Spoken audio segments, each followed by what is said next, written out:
You're right. Okay. We're gonna, first of all, we're gonna call to order the, West Tampa Community Development Area Community Advisory Committee of November 19th at 5:30 p.m. at the Hillsborough Education Foundation, Pico Hall, 2306 North Howard Avenue, Tampa, Florida, 32607. And I just want to say, up front, I appreciate everybody being here. We got a lot of work to do.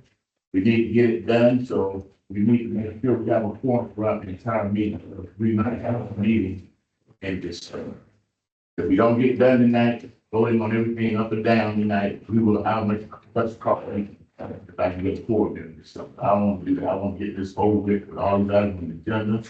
We got a packed house. When we start discussing, I'll make sure you get 3 minutes and then we'll do one round, everybody 3 minutes, coming back until we get questions and all that answer on any item that anybody wants to speak, so we can get out of here. But we got a lot of stuff going on. Quick decisions made. And we also have, a emergency, that's going to be added under new business. One of the vendors here has had an emergency due to a hurricane. They've actually did a waiver going, so we're going to deal with that, under new business. That was an emergency item that had to be added to the agenda because there's no meeting in the summer. And they can't wait because of storm damage. So with that said, I'm gonna ask for a roll call. Make sure we have a big Mr. Earl, make a roll call. Thank you so much. As I call your name, just say, here. Joseph Robinson, Here. Carlos Ramirez, here. Michael Brosdale, Here. Samuel Sanchez, here. Janice Williams, here. Bobby Wilson, Here.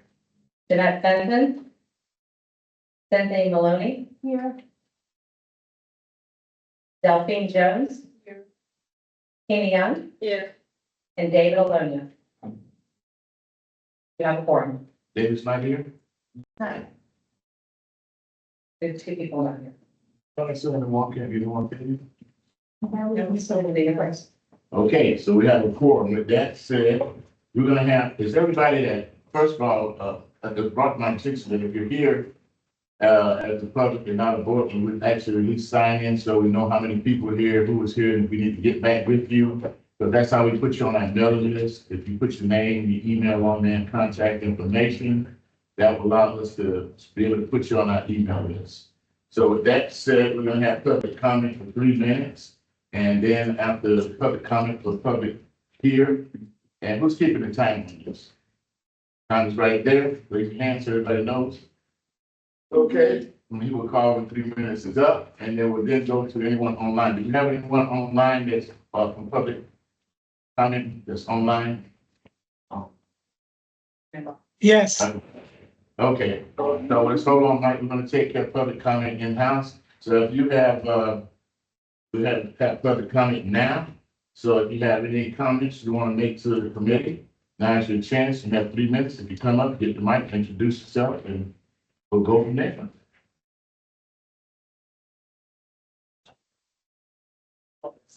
Thank you. And so here I am, center stage. Hi, I'm Maxine Reyes, and I am the founder of Courage and Grace Foundation. We support underprivileged youth, women veterans, and military families. I am a veteran myself, and I found the need to help other female veterans. So I've been doing the work for the past 5 years, and now we have a 501c3 that's official. And we're actually doing, connecting and providing resources to these women veterans, military families, and teaching young girls confidence, self-confidence, and how to gather resources to enrich their lives. With that, I also have the initiative for enriching the community through work with the schools. As of recent, we've collaborated with Dunbar Elementary, and we're helping them with their gardening. We coordinated with the Master Gardener team from Hillsborough County, and so that's one of the initiatives we're doing as of recent. Working with the principal of Dunbar Elementary, I wanted to read a note from her because she really wanted to be here. So I'm not gonna let this be about me and my organization. I'm gonna just highlight Dunbar Elementary, and this is from Melody. She is the principal. She said, "Good evening, esteemed board members. It is my privilege to share with you the incredible work happening at Dunbar Elementary Magnet School, Florida's only medical and math magnet program. At Dunbar, we are reimagining education by creating a dynamic, hands-on learning environment that inspires our students to excel and lead in their communities. Our medical magnet program is built on 4 foundational pillars: botany, zoology, microbiology, and physiology. These pillars served as the framework for our innovative curriculum where students engage in real-world applications of their learning. In addition to our accelerated math program, which sets us apart, starting in 3rd grade, our students are already stepping ahead, taking state tests to a full grade level above their peers. Their mission and vision are simple yet powerful to bring learning to life. And so together they want to get with the community to build a lasting legacy of innovation, opportunity, and excellence for their students in our community. So I shared my time with Dunbar Elementary, and that's all I have for you today. Nice to meet you guys. Thank you. Thank you very much. Next person, please. Nina has a question. We're gonna ask questions. We're gonna finish the public comments and then because we don't want to have a question at the public comment.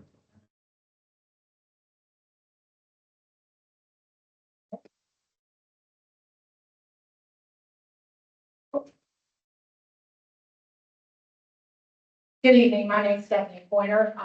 I am a civic advocate. And one of the things on the agenda this evening is the $10 million to be spent on the River Walk. I live in the coastal high hazard area. For those of you who don't know what that is, it's where, our city borders water.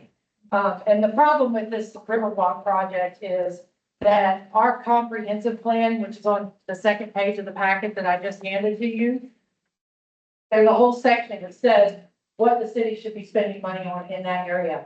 And basically it says we should only be spending money, tax dollars, hardening the infrastructure, not making pretty places to walk, but hardening the infrastructure. And this whole page of the comprehensive plan says that money should not be spent this way. I don't know why council approved it. I love most of them. And honestly, it says that the expenditures to be for floodproofing, potable water, sanitary sewage facilities, improvement of public roads and bridges, the public facility overriding concern, restructuring of seawalls, treated effluent or for irrigation. And it says limit public expenditures right here. It says it in our comprehensive plan. And guess what, folks? They're redoing the comprehensive plan and it's in the next one also. I didn't make this up. These are the rules set forth. The front page is the state legislature saying that we should not be spending our money, our tax dollars in those areas.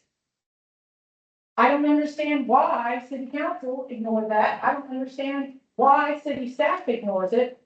But I think that we've all seen in the last 60 days that we have other needs. We have areas in the city that are nowhere near water that flooded during the last 2 hurricanes. And folks need to understand that this is a vanity project. This is a project so that when the mayor is gone, her name is still on it. Sorry, not sorry. The bottom line is we're spending $26 million and we have 229 wastewater stations in this city, some of which flooded people's houses. People in my community out in South Vandy, people in my community had 3 feet of storm water come up from the bay. People in other parts of the city had 3 feet of tweak water in their house because the generators in those wastewater stations did not work properly.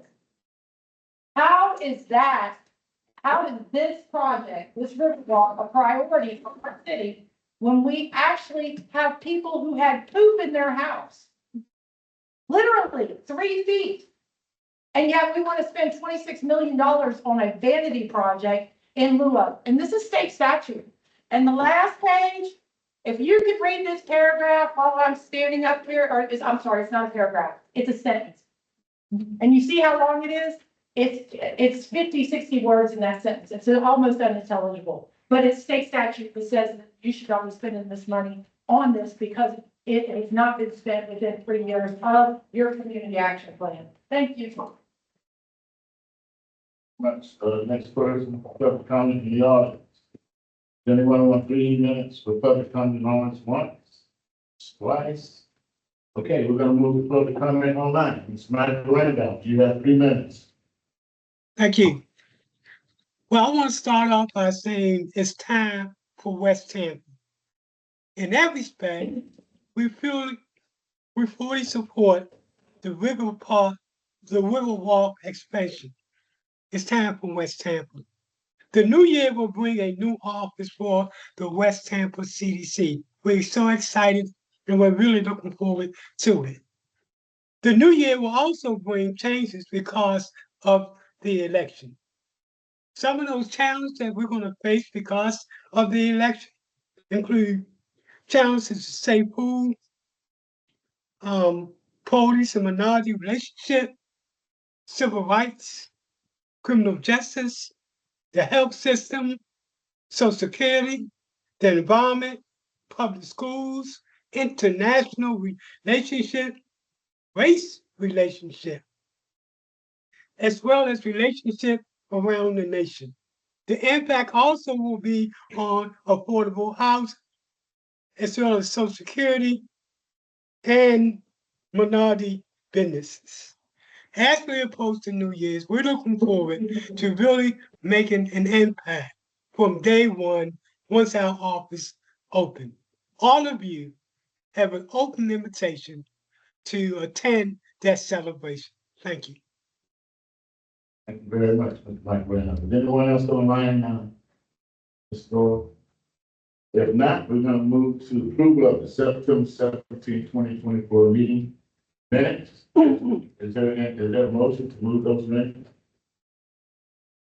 Make motion to approve the minutes. Is there a second to move them? Okay, motion by Mr. Sanchez, seconded by Ms. Maloney, Mr. Hare, Vice Chair. Is there any discussion? All in favor, say aye. Aye. All opposed, nay. Motion passes. September 17, 2024 meeting. That moves us to our first special presentation, which is not gonna last more than what, 5 to 10 minutes, Mr. Big B. You tell me how long.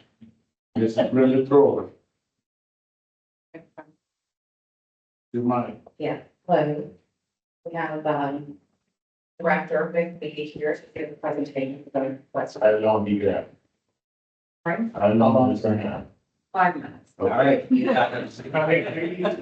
been waiting for you, so we got 5 minutes. After the 5 minutes, there's an action requested. We will then have discussion by the committee, so don't go anywhere. Because you may or may not answer all the questions, and then, we're gonna have a vote up and down after our discussion. So now as you can, start the clock. Thank you, and thank you, Chair, thank you, committee. I'm here to make a special funding request of this West Tampa CRA for $10 million for the West River Walk project. My attempt will be to show you how this is in alignment with everything that the West Tampa CRA hopes to accomplish based on actions of the West Tampa CRA, the priorities where the West Tampa CRA is funded in the past. And I'll be happy to provide context on why we're asking for this funding. So a quick background, this was supposed to be a self-funded project in 2020. We received a $24 million bill grant from USDOT with a $6 million city match for a $30 million project. And then we had a pandemic after we got the grant. It took Federal Highway about 3 years to actually get the grant and the agreement passed to us. And by the time we got the grant approved, the prices in those 4 to 5 years had gone up significantly. And the project went from 30 million to 52 million, including contingency. That's where we're at today. If this price hadn't changed, we wouldn't be making this request, but it does not mean this project is not valuable. This project does not help West Tampa and the West Tampa CRA community specifically. So I'll move from what this project is. It does economic development, activates the river. It provides safe, affordable transportation. And I'll highlight the affordability, and it connects neighborhoods across, from West Tampa, across Tampa. Areas where there's development, areas where there are jobs. And this is important because from an alignment standpoint, activating the river brings quality of life. Those words, vibrant, diverse community open to Hillsborough River, is from the West Tampa CRA's website. Affordable housing, you've got something on the agenda today relative to affordable housing. The second highest cost in the median household income budget in Tampa Bay is transportation.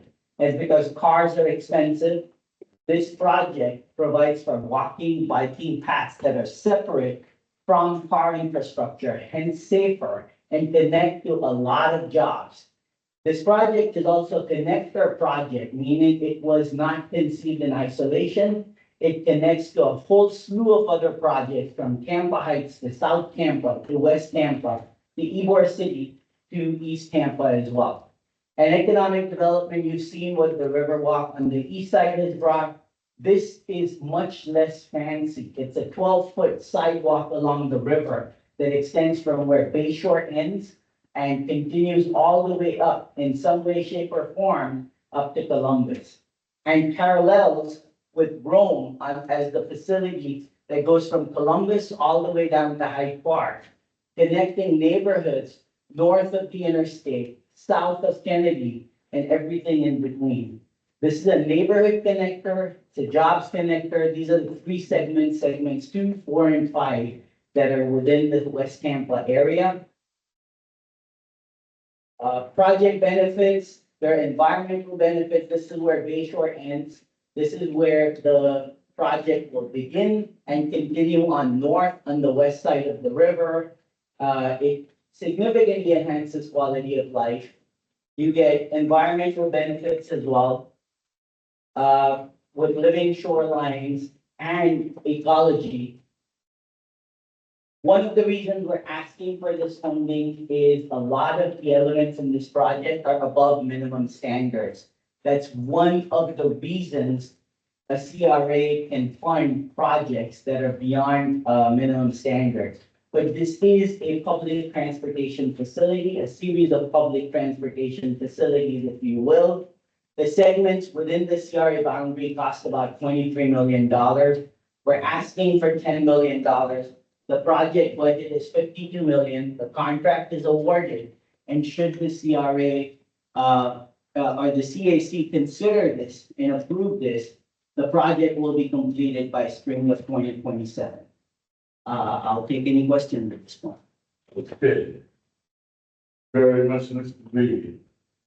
Does anyone have any questions for Mr. B? Let's see, Mr. Sanchez and then Mrs. Maloney. If you give the mic to Mrs. Sanchez, to the last gentleman. Thank you. Mr. Beatty, the West Tampa CRA is trying to promote a business area, which is around Howard. This project is 3/4 of a mile from the actual business area. My question is how do you see the two going together, except of course by bicycle, hopefully. The other question I have is, what is the benefit to us? I looked up on the Tampa, the Riverwalk control there, and it said, what are the amenities? It listed the museums, the restaurants, all of these other kind of things that are there, which would promote economic development. However, this Riverwalk starts at Blake High School, private property, the park, which is public, Tampa Prep, Cass Street, University of Tampa, private property, then the piece of property that is owned by the same people who are doing Bernard, my mind's that's gone on that one. So to have any of that, are they going to have to walk to North Boulevard? I mean, and North Boulevard has all kinds of affordable housing and mixed use housing that are going up. That's going to have some retail space in it. So how do you see that this is going to directly help us when there's, we don't have those amenities on this side of the river? So that's a great question. I heard three things. One is, how does this help communities that are further in, like Howard Avenue? What are the ways it connects to the river? The other is, there's a whole bunch of private properties on the river. So what does that do from an access standpoint? And the third was relative to, we have affordable housing around North Boulevard. Also, as you go further up by Rome Yards and West River and all of that. So let's start with Howard Avenue. So between the CAC Street cycle track, which will extend to Howard Avenue, between Main Street, which is a CRA/mobility effort ongoing over the next few years, and between the Rome project, which is part of this project. What it does is it provides wraparound connectivity from Columbus all the way into South Tampa, but specifically within the West Tampa CRA along Cass and Main Street.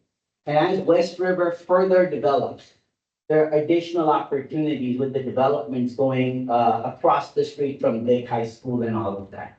So all of that creates more connectivity to the river. On the river itself, the very fact that you've got all of these private properties means the people that live within the West Tampa CRA area, but even West Tampa at large, or even north of Columbus, that are completely cut off because they just don't have any access, now have the opportunity of a public facility, free public facility that is on the river to enjoy recreation, to go for walks, which is from a health perspective, to access jobs. And if you look at the number of people that use the Riverwalk on the east side, there's no reason to believe we would be activating it here as well. With one big difference. On the east side, like you said, it's all premium. It's all high-end, downtown, you name it. We're building very intentionally, you are building as well, affordable housing, attainable meaning not quite affordable, 120 AMI plus. But all of that is needed and the jobs are here. So the broader strategy, where this is a connector project, is housing, jobs, and affordable transportation being correlated or co-located at the same place. And when you get that, you really do get affordability, but otherwise you end up with parking and cars, and that's expensive. And that was my next question, because one of the other thing on the other side, there was a question there about the Riverwalk on the other side, so where do you park? Ybor City. You park in Ybor City and you take a trolley to get. Not true, actually, there's like 6 different parking What I'm facilities saying- along the Riverwalk. But what I'm saying is that I just got that out of the news. Yeah. But my other question is, so it's gone from 26 million to 52 million. What's the stop for you not coming back and asking us for another 10 million? Great question. The contract is awarded already, design is already underway, and the schedule is 2027. So there is, if this were a situation where we hadn't awarded the contract, we're still going through the iterations of the budget itself. That'd be one thing. And that happened, by the way. This was a $30 million project initially, as conceived in 2020 when we worked on it. Our first estimate 2 years later was like 30-something million. Our next estimate 2 years after that was 47 million. And with contingency, we've ended up with 52 million. So these estimates did keep going up. Where they stop is when you get a design builder on board that provides you the guaranteed maximum price. Yeah. And just another thing, Ms. Pointer mentioned the state statute that says that any projects that's going on more than 3 years, the community redevelopment committee should not be involved in it. The city should not. It would be illegal for us to proceed with that. Is Firstly, that very clear? I believe Ms. Pointer is not accurate about that statute. I'm not here. Yeah, and the other thing is that this project was awarded earlier this year. It's not even been 6 months since this project was started. So, yeah, it was a grant application. The project starts when the project has funding, a contract is awarded. This project hasn't started until that happened, and it's been less than 6 months. And just my last comment is, My objection to it is you're taking money from the CRA, the West Tampa CRA, that desperately needs to promote economic development within this area, and we need to grab hold and start our business district and work with it. If we keep funding these projects, we're not gonna have money. It's not only the Riverwalk, it's the funding for the bus stops now, it's the funding for the ADA compliance, which should be the city's responsibility. All of a sudden, all of those projects are being thrown at the CRA. You know, it makes you wonder if the people that left, that there was a reason, because this shouldn't be done. So just my comment. That's fair enough. Let me address that.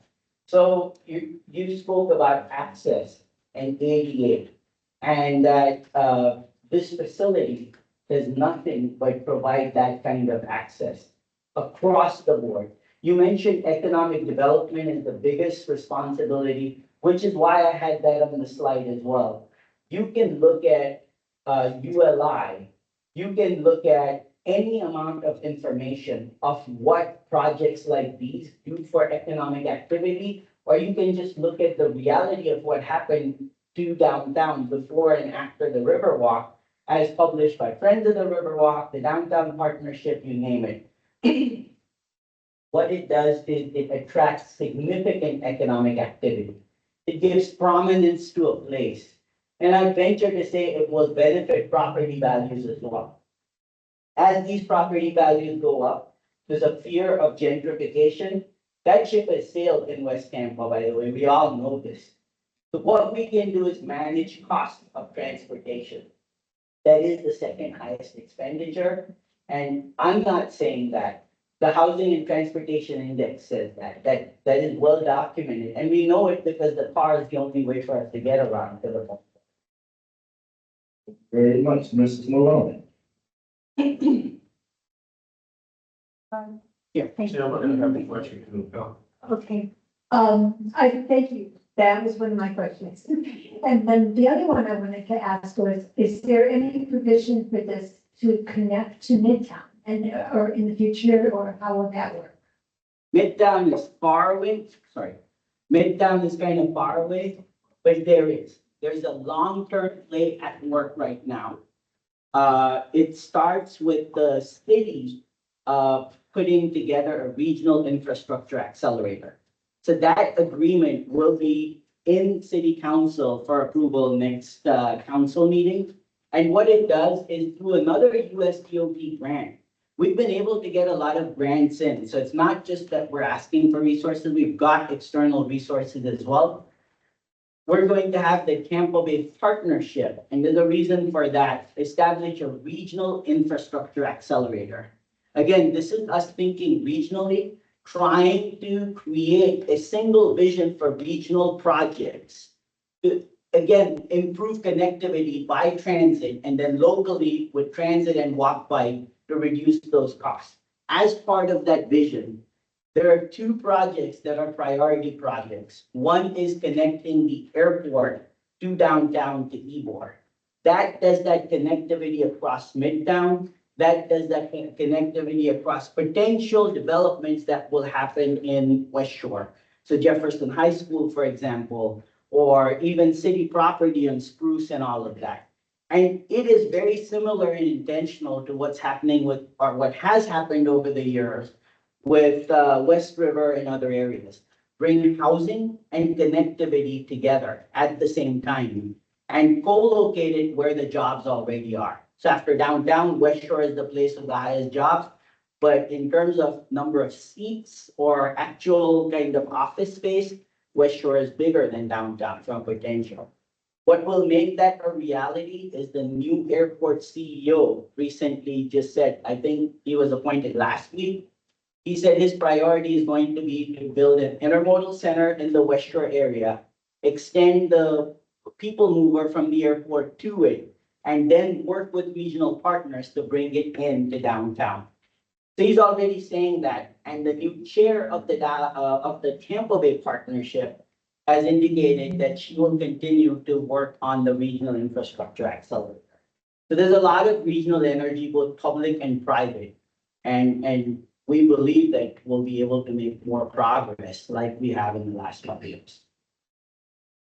All right, thank you for your presentation. Hold up. You have to be recognized by the chair. Okay. Okay, recognize you knew what we did a rookie, so we won't wait. You gonna say that, I'm gonna speak out. But go ahead, Mr. Elon. All right. Thank you for your presentation, and as I listened, I'm very pleased with the spirit of connectivity on both sides of the river. Because you have to look beyond the project footprint, right? So this will extend and blend sort of throughout and bring a valuable economic development within the area. And anything that provides health and well-being in terms of walkability and being able to be outdoor, I'm all for it, because it brings that and brings security as well. But my concern is you went from 30 to 52, that's an increase of what, 73%? Yes. So I have not heard the justification for that increase. I mean, when you go over 15% of original contract, it becomes difficult to justify or to approve, or you have to go, actually, technically, you have to proceed with putting out a project again for new contract. That's a very good point. So it wasn't 52 or 73% over contract. It was 73% over initial estimate, which was based off of a grant and our match. And as that cost increased, it went from 30 to 52 for two main reasons. One is just straight up time, 4.5 years. The other is the pandemic. The pandemic raised prices across the board. And so a 73% increase in a project cost is very much in line with every other major infrastructure project that we've seen in the city and FDOT. And I'll give you examples. The West Shore Interchange, more than doubled. The airport, Airside B, more than doubled. The Tampa Heights project, which is on Florida and Tampa, and they're currently building that FDOT project that we supported so that they won the grant, but then they added more money to it. That more than doubled. They had to take out $38 million in the stormwater piece of it. So costs have gone up across the board.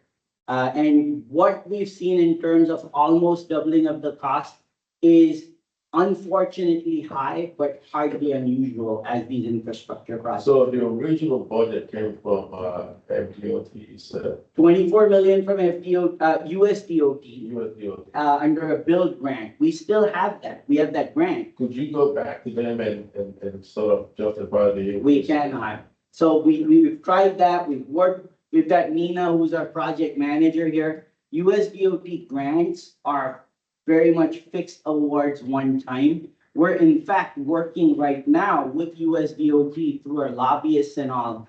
And this is, and through the NLC as well, National League of Cities that was here. Because these grants were awarded nationwide. This is a challenge nationwide about pricing. We're asking them to consider policy changes, not going back to Congress, to see if they can kind of increase these grant amounts. But now with the situation in Washington, we don't know what's going to happen. So we'll just continue to work on every angle that we can. All right, thank you. Hold up.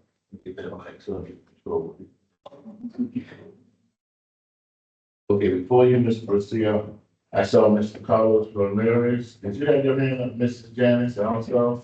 So we go Carlos, Janice, and then you, Mr. Garcia. That's okay? Yeah, all right, Mr. Carlos.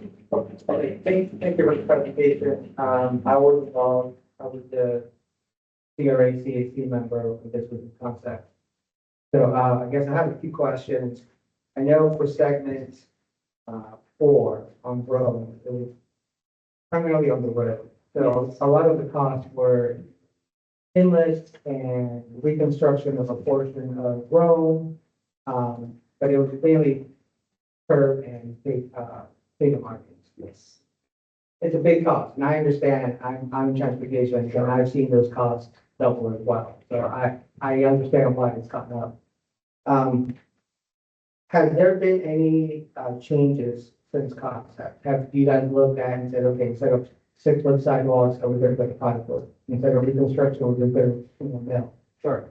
So as you know, and thank you for bringing that up because Ms. Sanchez had made the point earlier, how can we support this? The West Tampa CRA had already supported this project and adopted this in 2020. Before So- the 10 million, I'm sorry, before the 10 million. before the 10 million, absolutely, 100%. But we did, so we had planned for a separated bike lane all the way through, which is not feasible because we don't have the finances for any kind of right of way acquisition and all. So there have been some pullbacks. As far as specifics of the design, this is a design build project, so design hasn't happened yet. So again, that will again bear out on what they can do. But one thing's for sure, we're not gonna be able to do more than what we set out to do. It will be less.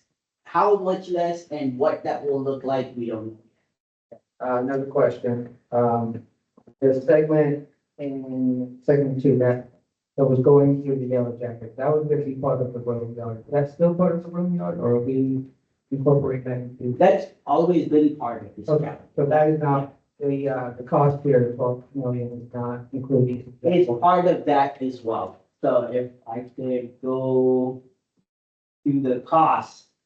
You've got segment 2, 4, and 5, and that total cost is 23 million. And that's the portion that are in the West Tampa CRA area, and hence the participation request. Doesn't include related portion. Does not include related portion. Thank you. And then, the other thing, oh, safety fund. Have you guys, I know we can't go back and change the federal grant. See, have you guys looked into getting, safety grant from safety or any other, We will continue to look for grants, and in effect, as I think you're aware, but a lot of, you may not be, aware. As Tampa Bay goes, or even the state of Florida goes, we have received more grants than most cities. And that has been for a wide variety of projects all over the city. So we're not done looking for additional funds for this project. And we, even after this 10 million, have to consider how we're going to make up for the difference. We have opportunities with, our CIP itself, our capital, program over the next 5 years and kind of defer some of those costs. But we'll continue to look for opportunities. This is a high value project and it is a key connector project, so we feel like we'll be able to attract additional. yeah, I was very excited when you were involved. Going on morning walks recommended by my doctor now. I do go through this area a lot. So. And the correlation, I think you're probably more familiar with this data, the correlation between having accessible walking and biking spaces closer to your home and health outcomes, direct cardiovascular outcome is quite staggering. It's a natural attractor to everything from aging in place to raising children to fostering better connections and placemaking, bringing people together. This really does in a way that ordinary sidewalks cannot. It being on the river can only help. That's good. Mrs. Williams. I thought Mr. Frontier was gonna go, but, did you look elsewhere for the $10 million that you needed? We're going to continue to look for money for this project. This is one of the places we're looking. And secondly, you talked about quality of life and economic, the impact on that. Of course, it'll increase property values, but there are a lot of renters here. So tell me how this project is going to benefit the quality of life for people who rent, and what the economic impact will be besides another bus stop or a 12-foot wide sidewalk. Sure. Because, you know, the way I see it, I see people coming in. I want to know how the people here, how they're going to benefit, how we Absolutely, Renters, homeowners, businesses. yes, Businesses, I can see how they would, because people will be coming from different areas. sure. But what kind of impact is this gonna have? Sure, fair enough. So the first is the health benefits and quality of life benefits that I mentioned. That if you're a renter or an owner within this area, having access to the river brings those quality of life benefits. The second, depending on where people work, even the renters, there are a lot of jobs in and around this area and will continue to be. So just this project alone, with what it connects to, because it starts where or ends where Bayshore currently starts or ends, however you look at it, and goes all the way down to Gandy. It connects to Igor as well, and with the Heights project, which is under construction, is going to connect the Heights. So you have low cost connections to jobs. Let's say the people that work here work further away to where they have to drive today, that benefit today will not be available. But when a city or a region or a county sets out to build a network, it's always built in pieces based on available funding. And we are embarking on that. We've already started on that journey of connecting these places with low cost transportation. So some of the funding that we said that we've also been able to get $25 million for Palmetto Beach, very much a working class type of community. That is similar to West Tampa, going to see all of this big development around it, with gasworks to the north, Ybor Harbor to the west, and all of the action happening in the Channel Side area. So again, the goal is ultimately the same. The second highest cost for the median household is transportation. How do we bring that down? Because my understanding is it is much harder to control property prices, especially given that the home is many people's largest investment, so there are natural upward pressures on its price. But transportation doesn't have to be. That is a choice the community makes on what they want to invest in. Ms. Williams? But not really. I think that climate change, as you were talking, I was thinking about climate change. And you talked about this 12-foot wide sidewalk. Tell me what you're gonna do or what will be included in the development of this Yes. as it pertains to climate change. So this will require a lot of concrete and a lot of steel. That is very carbon intensive in its origin. It's extracted, no doubt about it. But what it yields is a lot of walking, a lot of biking, which are inherently lower carbon type of activities than driving. There's also a safety issue, which is directly related to car-based infrastructure, which is directly related to climate change.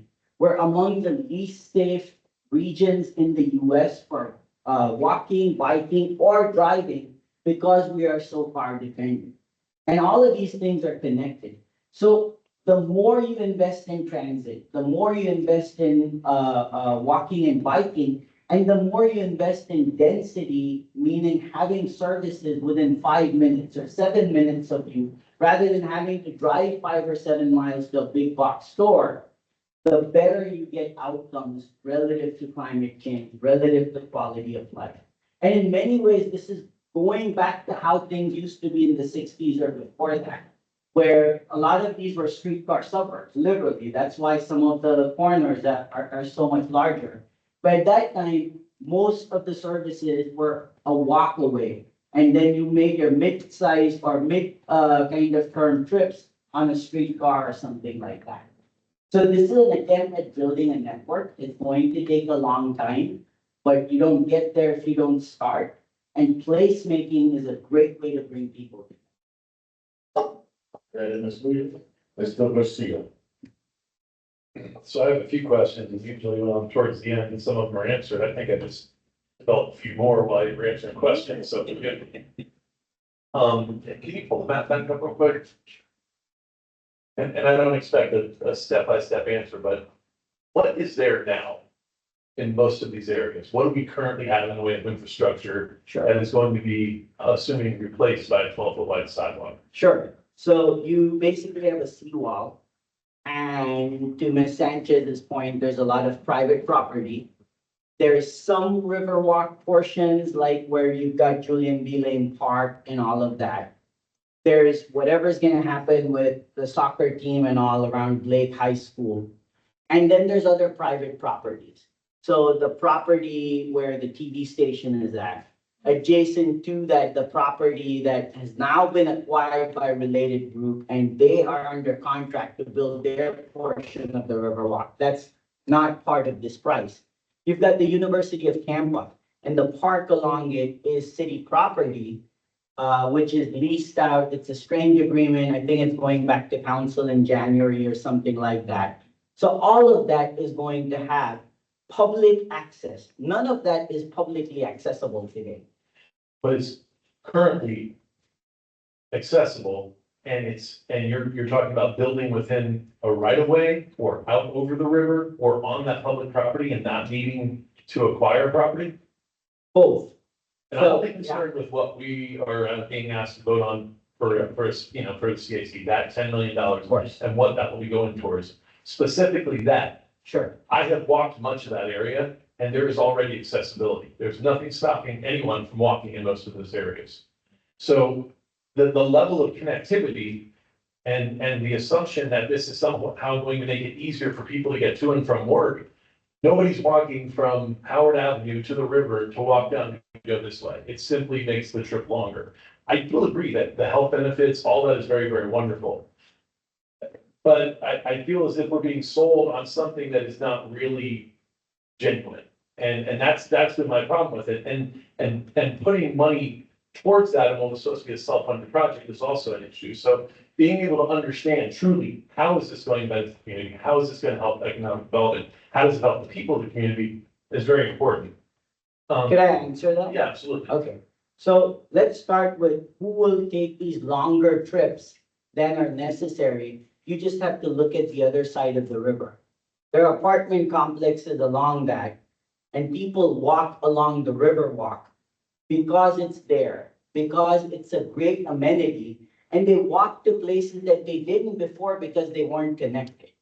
And I would very respectfully argue that that whole section isn't continuously connected today. You can't walk that along the river. You simply cannot. I mean, there are certain parts of it that are, but I mean, they're not. And the reason we're connecting them is for the reason that we're suggesting. Whether you feel that is the case or not is completely up to you. I can only share what we're aligned with and what, not just what we're saying, but what we're doing all over the city. That's our mobility plan. That's what it intends to do. Sustainability is part of it. That's your living shorelines. Equity is a part of it. Connecting low-cost places to higher-cost places or jobs and all of that. Safety is a part of it. Opportunity is a part of it. I mean, so we're doing what we're saying, but how you feel about it, of course, is up to you. So the second part of the question is the areas that are currently not accessible, that are private property. How are you going to complete this project on that property? So it's a combination of overwater. It's a combination of the seawall belongs to the city where it's city property. So for example, on UT, we're going to be on land. Around bridges, we're going to have to be over water. So it's a combination. That's a function of that design. Okay. Yeah. City has easements for the entire corridor. Yeah, the easement have been, so it's, thank you. Okay. So in order to get, and I'm sorry, so in order to get the grants, we have to demonstrate that we are able to actually build what is out there. So the easements happen. Okay, so, and just briefly, you walked through the timeline, it was a bit confusing. This project was obviously conceived somewhere before 2020. Late 2019. Like 2019. We put a budget together for 2020, we had a pandemic, and in 2 years, prices went up, and in 2 years, prices went up again, and then we have some contingencies. And now we have a budget, Yes. and a contract has been awarded. Yes. How is the contract awarded if we don't have a budget? So a contract can be awarded to a project if council approves that you've got $30 million in funding and they have approved up to a certain amount in bonding. And so the condition to the contract approval was that we may need to bond certain amounts of money. But that does not absolve staff's responsibility to look for additional resources. And that's why we're here. And just the time it's taken just to get to where we are now. And somehow this project's gonna be done by 2027. Yeah.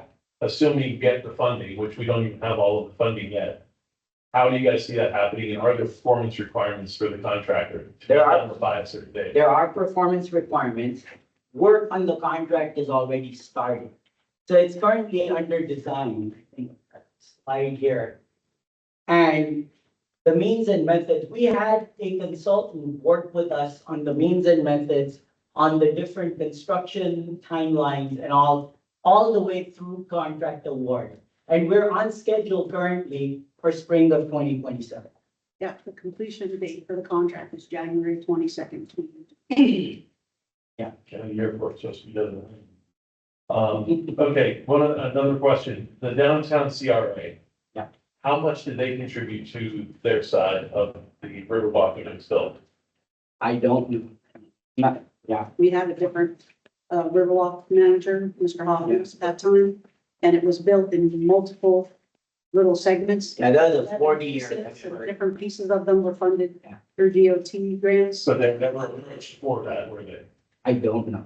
I really don't know the answer to that because that was 2011. Like that. You know, well, that's all. All right. Is there anyone else before I sum it up there? Wait a minute, we already had this the first round, we ain't going the second round. If you all like, that's it. Is anybody else want to have a first round? This is Joe.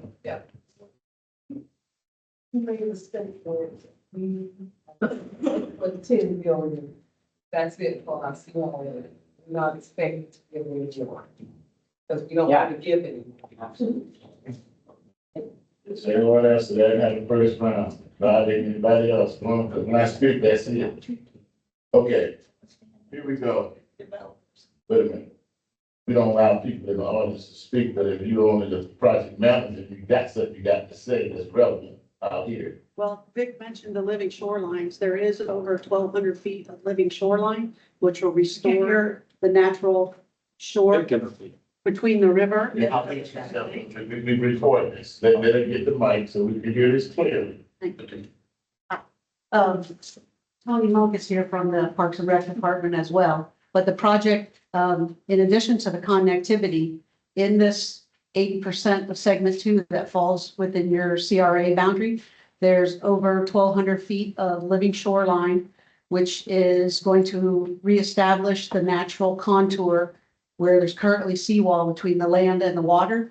And there's planned overlooks, one at Lake High School, one at Tampa Prep, where people can get closer to the water. They're going to be planted with ornamental grasses, et cetera. And it also is resiliency for the seawall, which of course is aging, which saves up the seawall. And from surge protection, basically. Yeah, okay, Mr. Doctor, okay, I'm speaking and we're gonna go with it. Entertain a motion or something. Here's what I'm looking at this, okay? Haven't done around here, look, first of all, let me say, we are a slum and blighted area, been neglected for over 50, 60 years. I've been here since 1962, so I don't know how many years that is, I think I was 8 years old. And I've seen this place go from slum, blighting, gun shooting, no economic, no net drug dealing and everything else. And we have never had anything, because why? We put several plans in West Tampa on the shelf at the planning commission, they sat there, they still collected, that's because there was no money. And we fought hard, I know I fought hard to get this CRA established, it took decades. And even when we had it to the point where we were ready to go, they stalled us and said, you gotta wait, because we gotta redo downtown, we gotta redo Tampa Heights, and we're gonna do all y'all to 2042. So let's understand that we're in 2024 and we're good to 2042. Let's look at that. There are gonna be hundreds of millions of dollars coming to this area between now and 2042. We got millions of dollars sitting in our budget right now that we don't allocate, ain't been spent, right, Mrs. Thorne? We can't get, implementation done, can't get the money moved. So they reorganize all the CRAs to consolidate, to get this straightened out.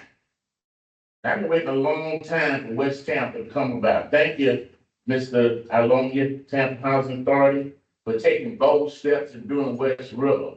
When the community spoke and said, that's what we need, when we did the meeting, 500 people down there, Blake, Mrs. Jones, 500 people down there talking about what we want.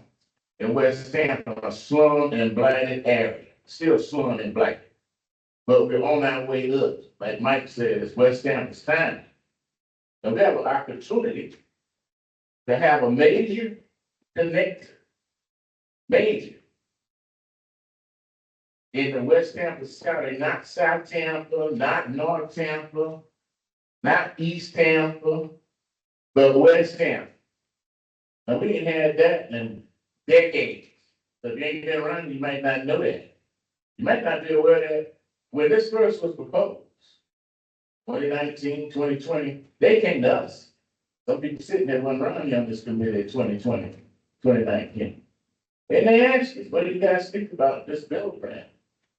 Talked about it, we discussed it, and we voted to support it entirely, not just then, but now, and any time in the future, because we knew at that time that this is what we needed for the community as an economic engine, something that would bring connectivity, because Tampa is so disconnected, it's just ridiculous. Ridiculous. I walk this area, I walk right now without no trail.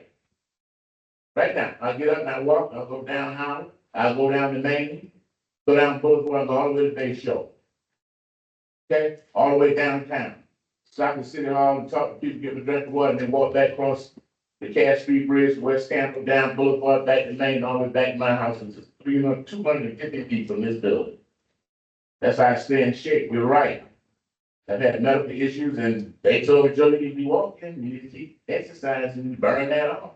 You know, diabetes, high blood pressure, all this shit, not lasting. So that's why you have a copy. And this was presented to the CRA of the letter that was written on May 11, 2020 to Mrs. Lane Child, saying that we all for this, we need this. It's one of the reasons we got it. We lobbied this thing. We pushed hard to this with our representatives, with Mrs. Casper. Pushed it hard. I mean, I made phone calls to DC. You just don't know how much heart we wanted this. Because we saw it was a slum and blighted area, and that it was in our community redevelopment plan, because if it ain't in the plan, you can't do it. And I think Mr. Beatty has picked out the sections out the plan that shows that it qualifies. And like you said, they started a project 6 months ago, so, you know, a lot of times we hear people talking, and they don't know the complete legalities, because everything I do in here, I run it by our attorneys. There ain't nothing in here we do, I don't run by the attorneys. I don't burn Massey out, now we got our own attorney, the city council just approved the CRAs, if you didn't see it last Thursday. Got our own attorney, and he got a budget, so we're gonna get more legal opinions, and he said he's ready to write them, and he is the expert. That expert on CRA, representing several CRAs throughout the state of Florida, and I know him, and he knows what he's talking about. So I'm gonna say that. Then I'm gonna say this. I'm gonna ask you the tough questions, Mr. Beatty, being another professional to remember. I was put and embedded in the wrong yard project, voted by this committee. Mr. Carlos Ramirez, the vice chair, was embedded in this building grant project because we wanted to have representation of this committee on these two major projects coming in. And they took all kind of negativity. I got wrote up in the press. I got accused of all this nonsense that ended up being wrong. Everybody knows I've been an FBI informant. You want to play with me? Bring it on. So I'm going to bust bucket to run stuff. And I can say that on the mic. Rest of y'all may not know that. It might be scared to say, but I ain't got to be scared of none of that. So I'm been that, done that. And help clean up some of this housing program around here. Because I'm not trying to do something because I need something. I do something because the community, especially the minority community, the Hispanic, the Black, the Puerto Rican, the Cuban, the Latinos have took a hit in West Tampa for decades, getting nothing. Raggedy stuff, raggedy parks, raggedy streets. Thank God they counted this much and just now doing Howard Avenue right for the very first time in 20 years. They still ain't cut my trees out right there. They still ain't cut my trees, don't get that. Then I'm just start asking you some tough questions. So we've been supporting this. Now we're being asked to support this. Okay? And here's what I look at. First of all, something that didn't come up, Mr. Beatty. Pull up your map up there. Your little map with the red line. Show me where is Soul Walk. How does Soul Walk time it is?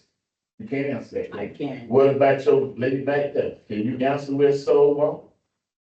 See what I'm saying, Mrs. Jones? I'm gonna recommend when you put that map up there, show Soul Walk. Why is that important? That's important to Black folks and some Latino folks. Okay? That's important that's a connectivity, mobility issue that Soul Walk. It goes all around Tampa, downtown, and it's supposed to have art. I hope on this eventually we'll have some art. Yes. Okay?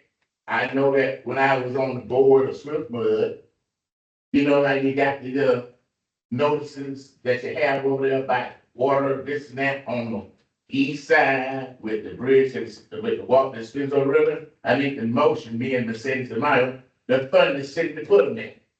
So I know about pathway and finder, you know, that you can put on these walkways for information. So not only is this gonna be a walkable thing, it can be an information. It can give you information about that. You hit the phone and it gives you all that. It gives you information about what's there.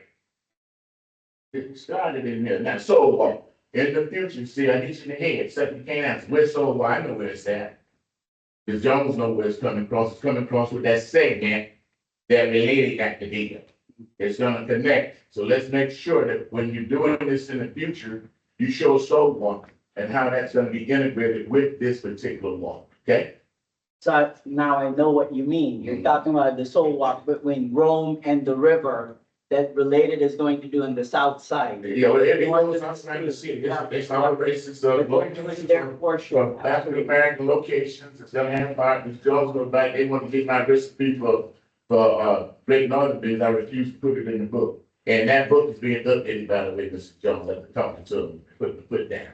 Now, so I just want to make sure that's covered, that Soul Walk is mentioned when you're doing this. The other thing is, I'm well aware that the city acquired the easement. They worked on it for decades with Bob Buckhorn, with Bob McDonald, all the three Bob McDonald, Donahue, and Bob Buckhorn, the three Bobs, worked to try to get that easement all the way from, when you say, you mean Platt Street, where the club is at, that's the end of Bethel Boulevard Bridge or walkway. And then from there all the way up to here is what we're talking about tonight, right? Yes. And I understand we got easement because what happened was it was very expensive. As a matter of fact, Related got two buildings right there on Kennedy and the river. That ain't nobody talking, but that's gonna be another little mixed use development there because the students are assigned to go to Blake High School, you know what, no. Also, we got schools.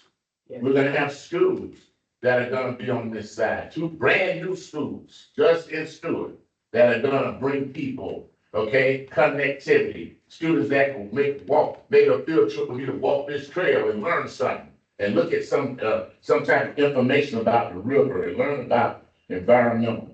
And I do know that Rome Avenue is another major connector that Related has got to improve. They're gonna put a little transit on that. There's gonna be stations on that. So as you go down, up, down Rome, you're gonna have connectivity all the way down as far as you go. At least, you know, I stopped at Kennedy, so that was a salary stop. You're going down when the chopper's off that, go on down and come all the way up. You got apartments on both sides. You got some retail, you got a little nice little restaurant, coffee shop, etc. And if you build it, they will come. So this bill grant is supposed to take care of areas that have lost and never had connectivity. And one thing that we have in our community of color is obesity, high blood pressure, and all the rest of it. Now, so that talks about the easement part. We got the easements. Matter of fact, the portion down, we got the west, Julie B. Lane Park already got the piece there, where they do the little boats and they got boat ramps and all that there, with the kayaking, and they're gonna have all of these dragon races on the river and all of these things that the river brings, and put rigs on the river, okay? And so where you can rent boats and go, and you need to get off the boat and walk. So it would be a complete connectivity. You have to have a vision. No one had the vision to see the slumming blight that we had down there in the projects. North Boulevard, home, gun shooting, drug dealing, and all the rest, including the IRS scamming going on, and they're making millions of dollars for the queen and all this nonsense. Now look at it. Look at it.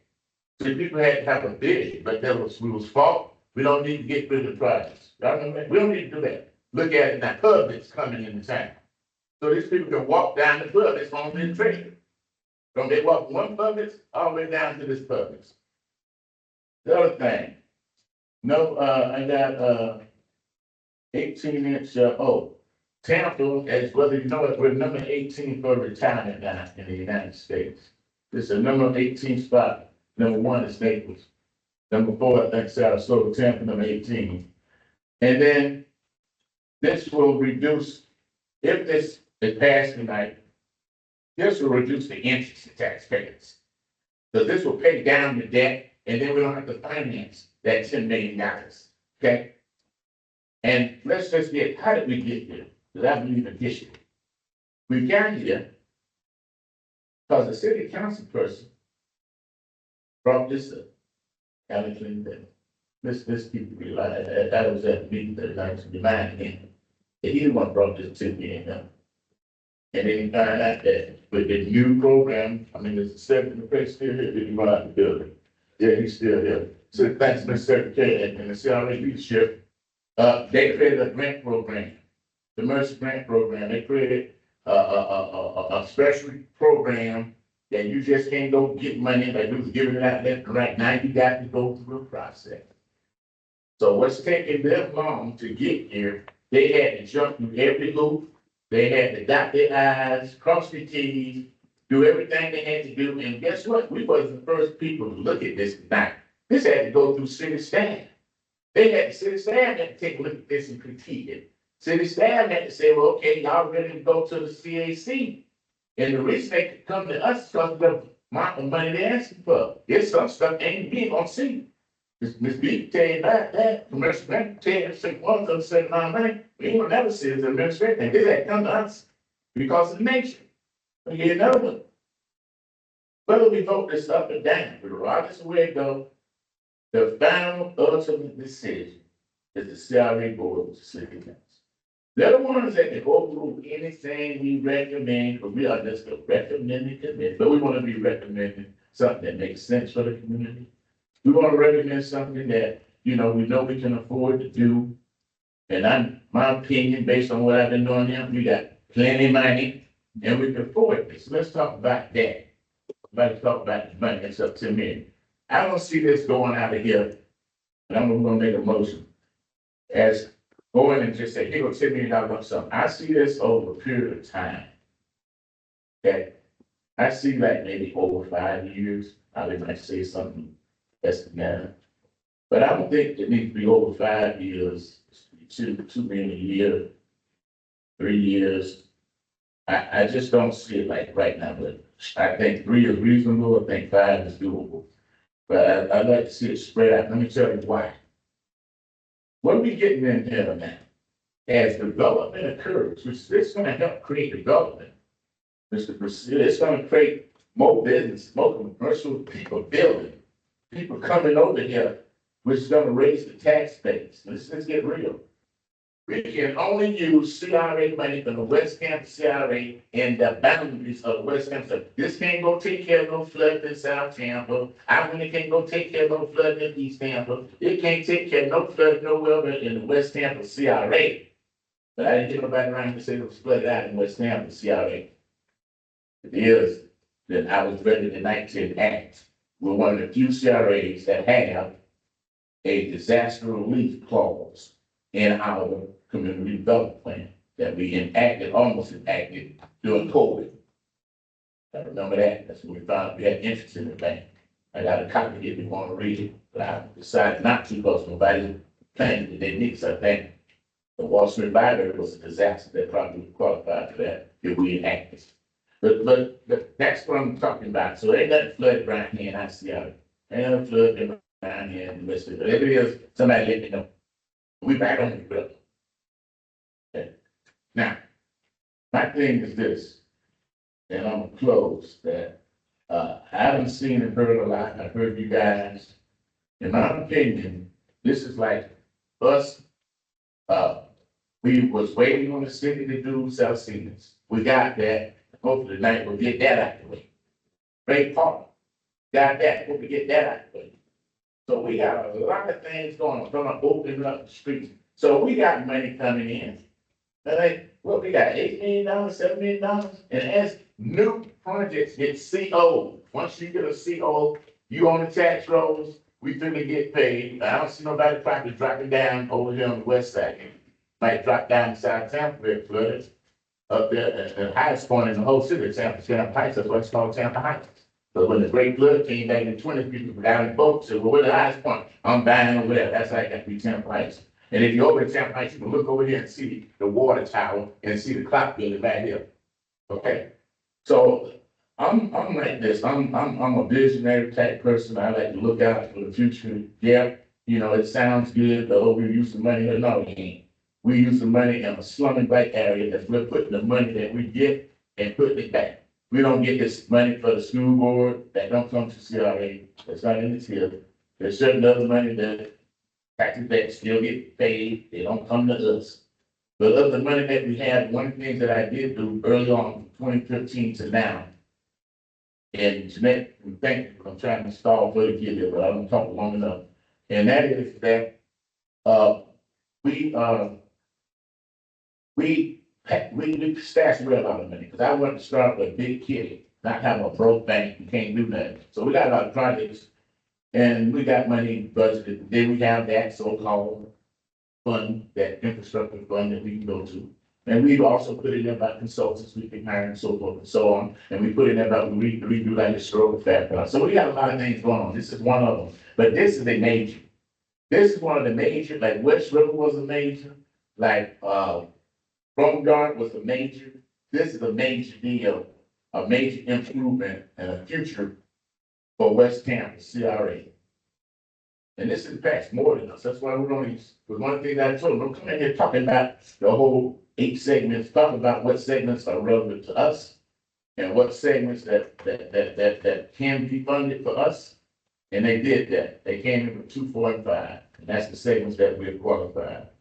So with that said, and that we got money coming in for the next 24 to 42, it's averaging 7 to 8 million and growing. I don't see it going down, not with buildings being built, not with Rome. Let's speak about Main Street.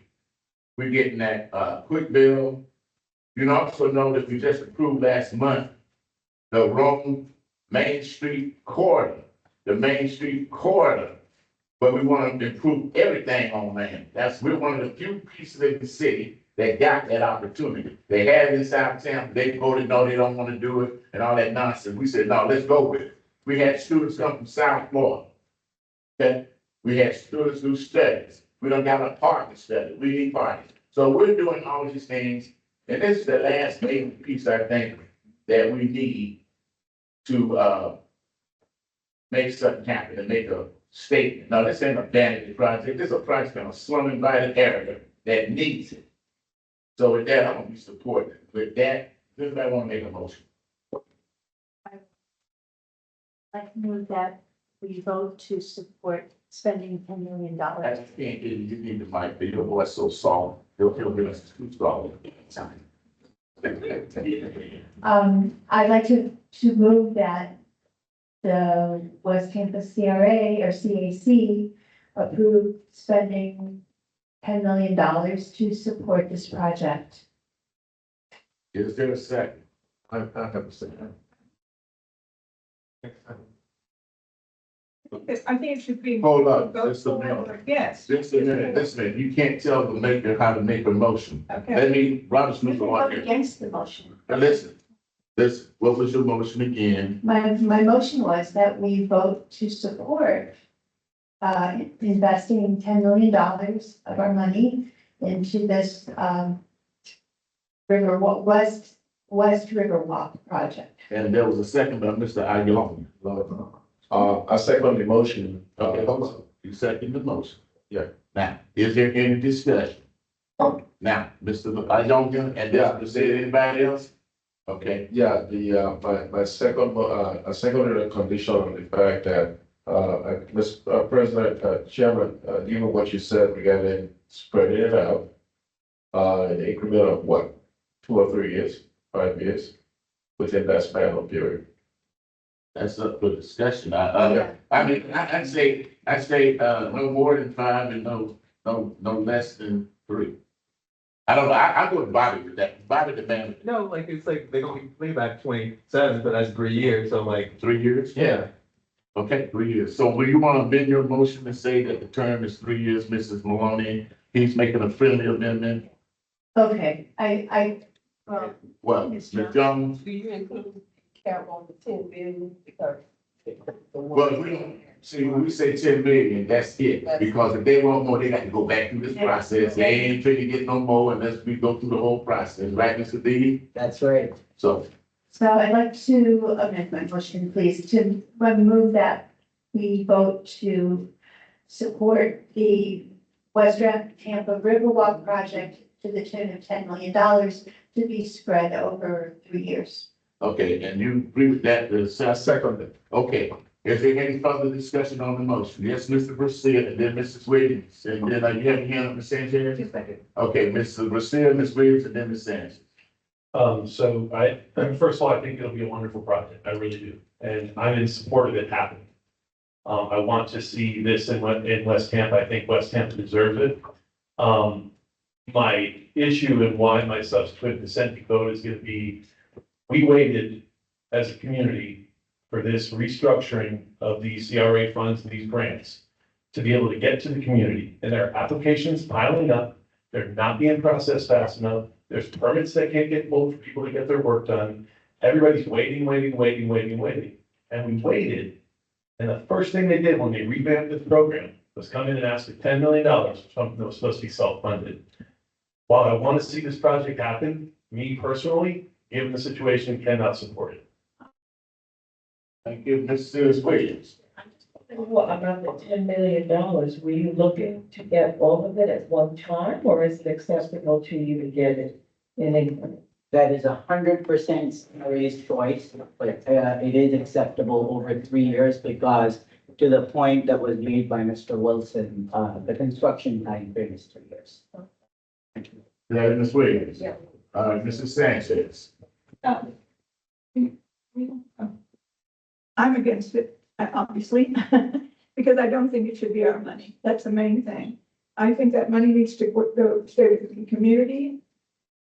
I'm afraid that the opportunity is for developers and not for the residents of West Tampa. I think once this starts going, all gentrification will take place. We'll lose our historic district. Everything will happen at one time before we even have a chance to really take a second look at it. I love the project. I was for it 100% until you asked for money from this blighted area. Anyone else before I speak? And then we'll take a vote. Mrs. Jones. I just wanted to know, this soul walk was an improvement, how is it going to impact the budget? It doesn't impact the budget. The Soul Walk is a separate project. And this portion of Soul Walk between Rome and the Riverwalk itself, or the proposed Riverwalk, is being funded by Related as part of the Rome Yards project. That was something that was discussed as part of development of the project. And of course, Mr. Robinson was part of the process. And thank you, Mr. Robertson, for reminding us. If there's anyone else, so I speak. Not on the committee. Is anybody else on the committee want to speak for deferral to Ms. Thrower?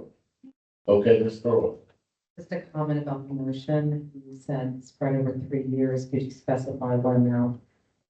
Everybody in total, 1/3, 1/3, 1/3? Is that, that's plain man. well, Yeah. I want to make sure. Okay, that's clarification. Okay, now I'm gonna close it out here, let me take a vote up and down. As you can see, the difference in the east and the west side, CRA, is that we have open discussion. We know the history around here, and just look around the room, this is an eclectic mix of various different people, different ideas, different backgrounds. Sometimes we agree, sometimes we don't, but the bottom line, I walk out that door, I want to see something happen. Let me say this, about the issue that we waited and waited. But, you know, when Bloomberg came in here, and I went over there and then I was acting the fool with Bloomberg and told him to get out the room, y'all laughed at me. And I told y'all Bloomberg gonna come in here and do all that, but get what, Bloomberg did what they wanted to do. But the bottom line is, it's actually better. Because now, the same grant program, and Mr. McKay, Cedric McKay is back there. And it's actually consolidated, it saves some time. And it allows everybody to have the same grant application. You don't go over the east side, that, you gotta come through the same different type of projects and all. But the early days are gone. We have to look forward, we got to be visionaries and take bold steps, you know? I mean, they just put space in, so try to hang up and come back down in a little hoop. Over in space, come back to little hoop. So things are changing. This is a major. And I just want to say, you know, Godspeed, man. If we prove this tonight, and what I would ask is that if it is approved, and we're gonna do a roll call vote, brother, that you bring back and keep our representative, the longer he ran here, Mr. Carlos Ramirez, informed so that he can stay on top of this like he stayed on top of this. And that's why he sit in the middle of his picture with that trophy in his hand, not me. That's why he there, because he was there. He was very instrumental in that partnership, he put his life into it, okay? And I recognize that. That's why I take a little back scene. I didn't feel that was his baby. Actually, he should have the trophy sitting in his office, or duplicate of it. So with that, Mrs. Thrower, will you go a roll call vote? Call your name and say yes or no to the motion. Joe Robinson. Yes. Carlos Ramirez. Yes. Michael Gracia. No. Sandra Sanchez. No. Janice Williams. Yes. Bobby Wilson. Yes. Jeanette Fenton. I'm gonna, I had questions and didn't hear the presentation, so I'm gonna abstain. I'm saying. Well, Cynthia Maloney. Yes.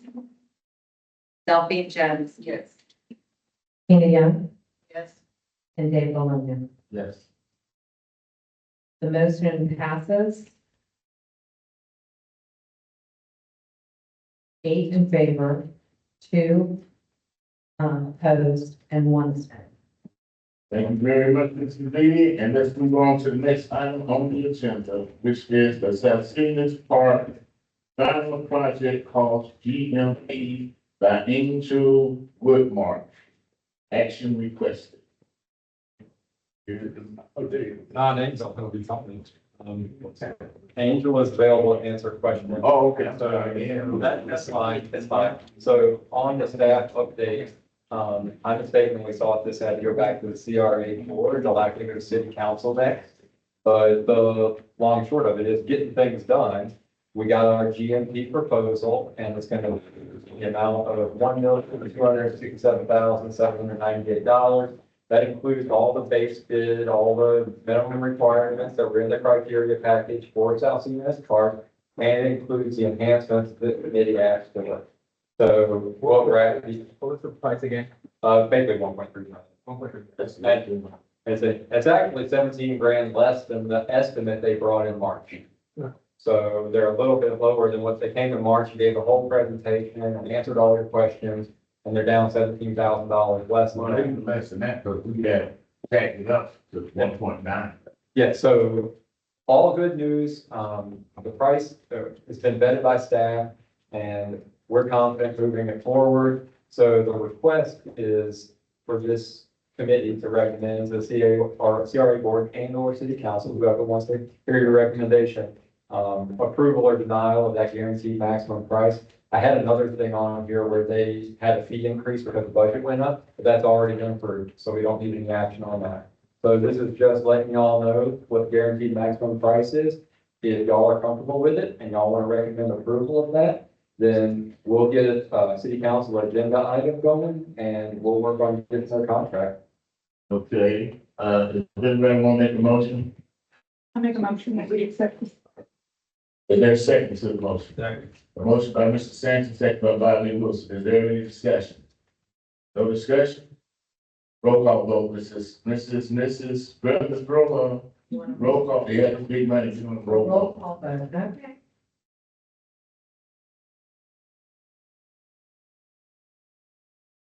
And as I call your name, you say yes or no. Joe Robinson, Yes. Carlos Ramirez, Yes. Michael Bronca, Yes. Sandra Sanchez. Yes. Janice Williams, Yes. Bobby Wilson, Yes. Jeanette Fenton, Yes. Cynthia Maloney, Yes. Delphine Jones, Yes. Tina Young, Yes. and David Alenia. Yes. The motion passes unanimously. Congratulations. Thank you very much. Next is strategic acquisition for affordable housing in Cypress Street. Private Park. I'm joking.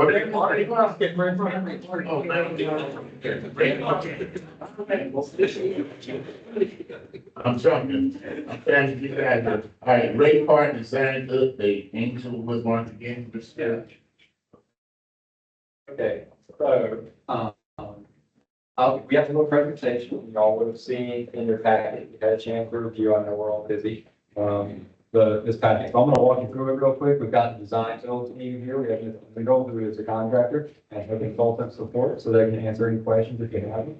But this is an update from where the last presentation we gave, where we said last time, we had a real strong concept, it was all programmed out, how we're gonna fit all these things together. And now they've advanced it and they've shown us how it all fits together. And they've developed a little bit more of the architectural detailing of the building, which is quite lovely.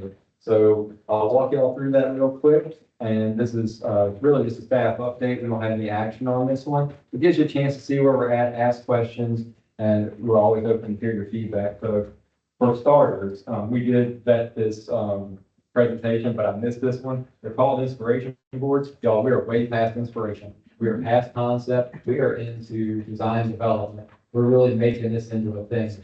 So we're way beyond it. Don't think that this is just pie in the sky now. It's moving along. So, thanks. Now we're rocking and rolling. Okay, so you might want to, Brenda's on the way. We can see it a little bit better. It'll probably look better in your package. But what you're seeing here is how the park site is configured. And you'll notice that the program and all the elements are more or less the way that we had in the previous diagram, where it was more bubble diagrams. And now it's a lot more detailed. As an example, we're showing the actual tree canopy right here, Mr. Robinson. And you actually see how that interacts with the existing tree. Yes, the existing tree. Those are the ones that are worth saving. There's a lot of trees out there that weren't worth saving. So we've got that. We've got the big shelter up there. We've got playgrounds that have different age groups. We got a big swing set. We got shade over the playgrounds, new basketball court with lighting. We've got an 1/8 of a mile walking loop, and they've worked on the detailing of it so that the walking loop feels like a walking loop all the way around. So you know you're on it and you know where to go. You know, you get your 1/8 of a mile. They got the fitness center down here in the corner with workout equipment and a big enough space that you could have little get-togethers. If somebody wanted to do yoga or Pilates or a small class like that, they got a little space for that. So they have this open lawn, which will be irrigated so that the lawn can actually take some use. I know Mr. Braccio was hoping we had youth football size, but you can see it's a little lawn. It's like a gathering lawn, an event lawn. But I can tell you the kids in our after-school program, summer program, are gonna wear that lawn now.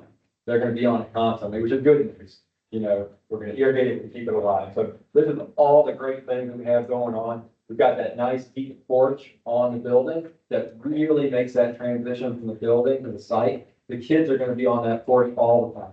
just like they are with Williams Park, and it's a tiny little porch in Williams Park, little breezeway, and kids are in it all the time. That's where they're gonna put their Foursquare. We can put Foursquare on the basketball court, put it wherever, they're gonna be in the breezeway in the shade. So this is really come together, we got a great site plan, and this is gonna move forward into details tonight. So we don't stop and talk about individual things, there's some furniture stuff, see, it has a West Tampa vibe to it, we've got the historical detailing, a lot of black metal work, things that go in West Tampa up around the building and in those more adult areas. And here's the shelter, the big shelter is the one on top, and this shelter on the bottom is the little ones.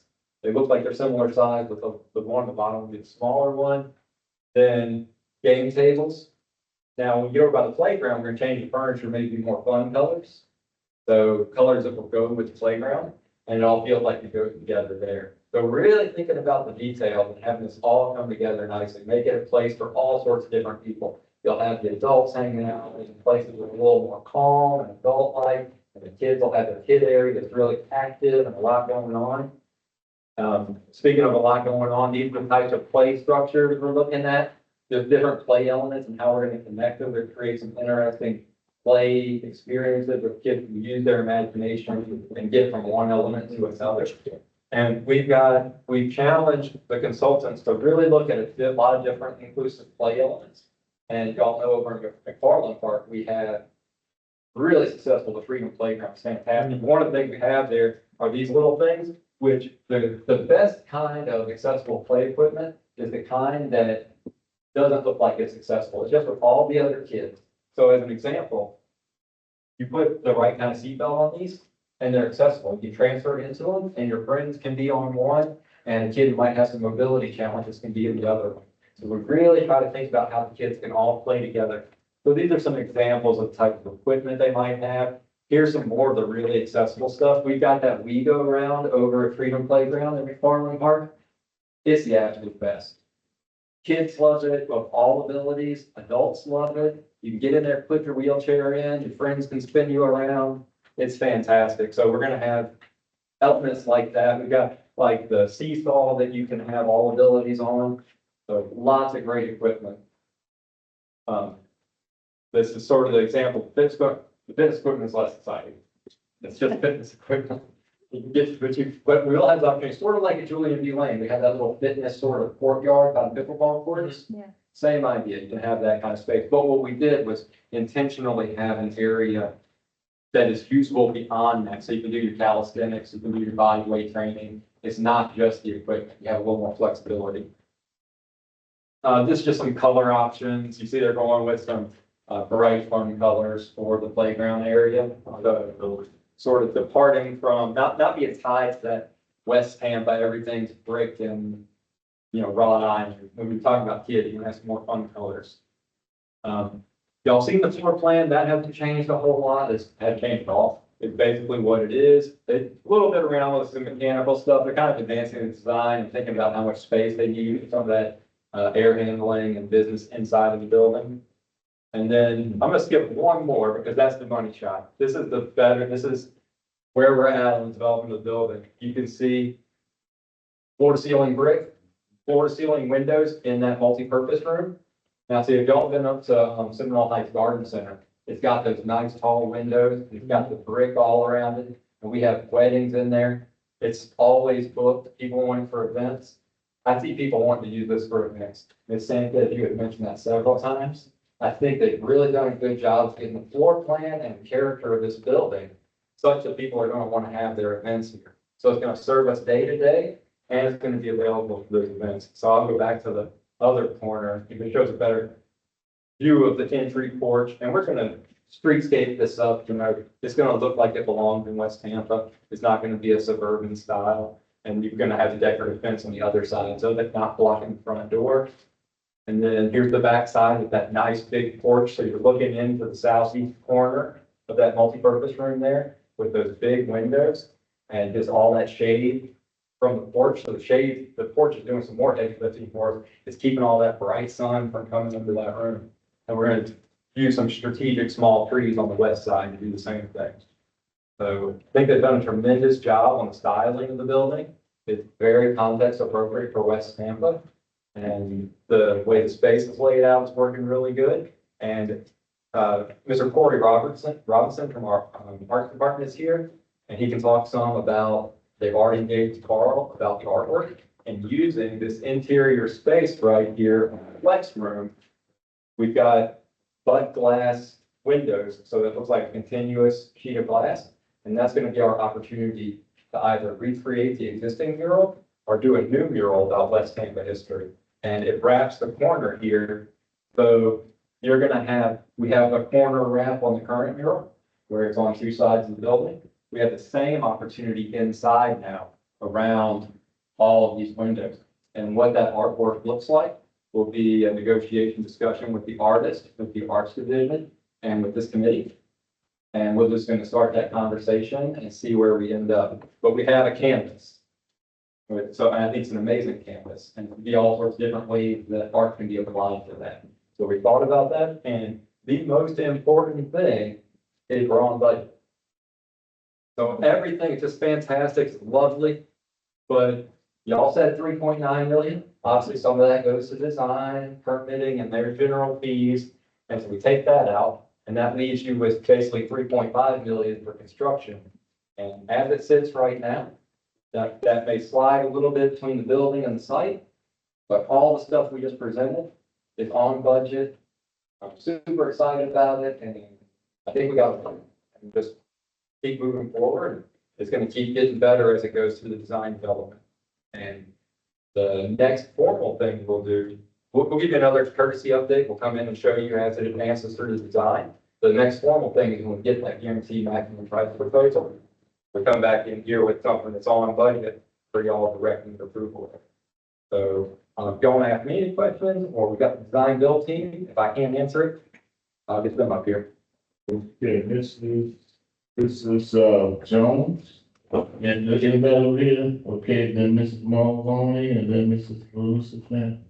Okay, that is, Ms. Jones. And over here, and over there. On the playground with the family, they're not very friendly for the older kids. What do you have for older kids? It looks like, elementary school kids. The equipment that you may So, because we discussed the weight room. And all yeah, that. there's, no, that's a fair point. So kids age out of play equipment pretty quick. And it depends on how mature the kid is, how quick they get out of it. So the playgrounds are typically age 2 to 5, then a big range 5 to 12. Once you get over about 11, 12 years old, kids don't want to be on play equipment anyway. And so then they're doing other things. They're on the basketball court. Well, we got the basketball court, we have the workout area. We, the city, Parks and Rec has our programs for the kids. We've got all sorts of seating throughout the park, all the hangout places. You'll have one group over here playing basketball, and you'll have one group over here sitting under the trees gossiping. So, What about the equipment that we said, like exercise? Yes. Every. To save space on site, what we did is put that in that little fitness area in the corner here. So we put 4 or 5 pieces over here where this blue area is, where you have, it's mostly body weight stuff, but it's some resistance. And then you've got the workout area where you can do your different drills and stuff. But we're gonna see the kids, I think, as they get older, they're gonna love basketball court. Oh, yes, that's a great question. So right here, you see where it points up here, underneath where it says new or community center new, right next to the word community center. We have the, John, on top of it. Just laser on that, pointer. Yeah, so right here, we have exterior access bathrooms. So you have 2. Yeah. So you got 2 right there where you can come in from outside, and right next to those, we're gonna have chilled drinking fountain outside. So not just regular drinking fountain, but chilled water. Yeah. Well, it'll be chilled when the second person will get cold water. The first person gets the warm water. The building, I appreciate the bricks and in the, architectural style of, West Tampa. But are these concrete set in stone? This is where we're at. We vetted this through, Some of them, home in yard.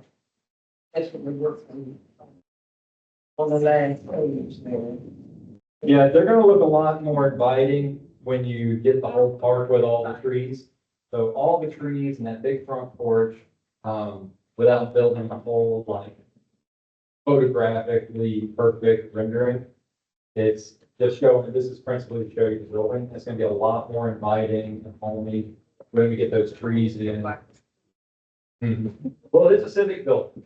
It's gonna be civic. That is gentlemen, and I believe it was on this side, that side. Okay, well, you guys had to come over here. Mrs. Williams. I just want to thank you for mentioning the mural on the south side and on the west side. You know, it's nice to have a nice new shiny building, but it also helps some of us to see something familiar. So I really hope that an effort would genuinely be made to in some way, shape or form, reproduce, recreate, whatever, because those things make a difference. Yes. Okay? And Corey is in the process of, started that conversation with the artist. And we're all gonna be very excited to see what he proposes, and we'll bring that proposal back for input. And we wanted to say, since that one's been painted, there's been 40 more years of history in West Tampa. So we'll be interested to see how he incorporates the next 40 years. Okay, Mr. Williams, done? Ms. Young, 2 young. Yes, okay, so on the pictures, you show on playground equipment, you did show one with the covered shade. Will that be an effort towards, the playground, because as you know, it's high? The more important thing, so what we've done is we've edited that. We're probably not gonna do the one with the shade on it, because that shade is never where you need it. When it's right on top, the shade is always cast over there, and it's never where you need it. So what we're gonna do instead are these shade sails that we can be strategic about where we put it. And we'll figure out when the hot time of day is, and you move the sail over so that it's shading what you need. So we're gonna do more sails and less of like a little hat on a placeholder. Okay. You can't go back, you ran into a chance. We gotta get over with this meeting tonight. Mrs. Maloney, then Mrs. Caruso Fit, and then Mr. Ammonia. Sorry. Here we go. Hi, can you please just walk us through, any opportunities, how the activities that the park district is planning on offering inform the design here? I found what I was looking for, the removable game tables. Like, any opportunity for intergenerational or senior use of the park? Parks and Rec won't stop grandparents from playing with their grandkids. Come on out. Not to be glib about it, but no, Solid Parksdale Center is very much more senior. But one of the things that's really tied things together, and a lot of our parks, Forest Hills included, are these walking room loops. The older folks, adults even just my age, but and as you get older, these walking loops are tremendous. One thing is it lets people know this is sports. You're meant to be here, you're meant to walk around. When it's just a basketball court, you know, that's for young people who play basketball. Now we're gonna have young people playing basketball. We're gonna have the kids, realistically, it's like 5 to 10. You get 11, 12, they're not gonna be on here anymore. But we're gonna have the kids and the parents in the shelter watching the kids play, and other folks be walking around. Mr. Robinson will be here playing dominoes on these tables right here. You better, after all this, I better see him playing some dominoes. But and then you're gonna have the folks who are wanting to work out all the time, and that's gonna tie everybody together. And we're gonna have, as of right now, our plan is that the programs that we offer is similar to what we offer now. That doesn't mean it can't change. If there's a demand in the community for more senior programming at the park, then senior programming can be involved, especially if somebody from the community wants to run a program and it's not burdening city staff, you know, like make us hire more people. So those are some opportunities. Okay, is that it, Mr. Maloney? Yes, thank you. Okay, Mrs. Caruso Fit. Yes, it's looking great. I just want to make sure that I'm interpreting correctly what I'm saying. The elevations with the named Ray Park and the porch front, that's fronting Howard. Yes. Thank you, I didn't clarify. Yes, that's fronting Howard. Now, the fencing, we're not showing on these renderings. But it'll be back here. The porch will be enclosed in the fence, so when our kids are out of the program, like they have free range, we'll have like free range kids outside of the building. But the face of the building is gonna be open and welcome to Howard without a fencing problem. Perfect, so the fence is going to start set back Yeah, from, back in here. and that will be open to Howard. and Right, pedestrian. and the other one will be back here. And then we have the drop off on the two sides The main drop off will be on Palmetto. on Palmetto, just one. Just as it is today. Yeah, just on Palmetto. Beautiful. Okay, thank you for clarifying that. That's good, Mr. Hagalonia. Thank you for looking at the elevation of the brick. You don't usually see, brick fenestration here in Tampa. I guess. Well, you do it in West Tampa. Yeah, well, when I say Tampa. Right, oh, everybody's going with stucco. Or Yeah, something everyone's else. going, because of the tropical nature of the environment and the architecture, you don't have snow and the type of weather that you have here. Now, like I said, I like the simplicity of it in terms of your concept, bringing the, light into the space with floor to, full height, windows and doors. And so, but when I was looking at this, what I didn't see is what is the occupancy load and what is the square footage, total? It's about 5,000 square feet, and Ralph, do we know an occupancy load for 5,000 square feet of civic space? Yeah, the main space will hold probably about 100 people. So the main space will hold about 100 people. Right, yeah, and then Is that a multi-purpose space? That's the multi-purpose. multi-purpose, so the big space Right. here. And so we just imagine 100 people total thereabouts or more or less. Yeah. And the thing is, the great thing about this porch is you'll have spillover and that 100 people won't feel so crowded. So it'll actually, I think it'll be quite lovely. So how is it, I mean, in terms of, what is the, hours of usage? How is it secured in terms of who's gonna be there using? Yeah, that'll be a question for programming and how Parks and Rec would be able to staff the site, and that will come down to really demand from the community. As it is now, it's an after-school and summer program site. And so it's our after-school kids get there when school lets out, and they're there till 6 or 6:30 or whenever the parent pickup is. And then in the summertime, it's like all day. And bless the souls of our Parks and Recreation folks who have a room full of kids all day. If there's demand from the community to make this into an event space, then we'll talk about how that gets staffed, and it would be a similar approach to like the Seminole Garden Center. So we don't have people who are there all the time, but they're there to support when there's an event. Yeah. And in this case, it'll be managed around after school and summer program where Seminole Garden Center doesn't have those things. Was it designed with green criteria or? No, we didn't use any green criteria, just for a matter of cost, but our position is to make things sustainable and resilient. And by its nature, just being newer than what we have, the efficiency we're going to gain with new facilities is going to be so much better than what we have. We see it as such a net positive. We didn't see the need to go through any of the green grading agencies. It just adds a cost burden. Yeah, not just certification, but the criteria, I mean. Yeah, I think, big picture, we understand those, criteria are valuable and we try to meet them, but we don't go through and say, hey, let's meet all the lead check. I understand. Okay, Mrs. Sampson, back to you, Mrs. Jones. I'm gonna give you privilege. Just very quickly.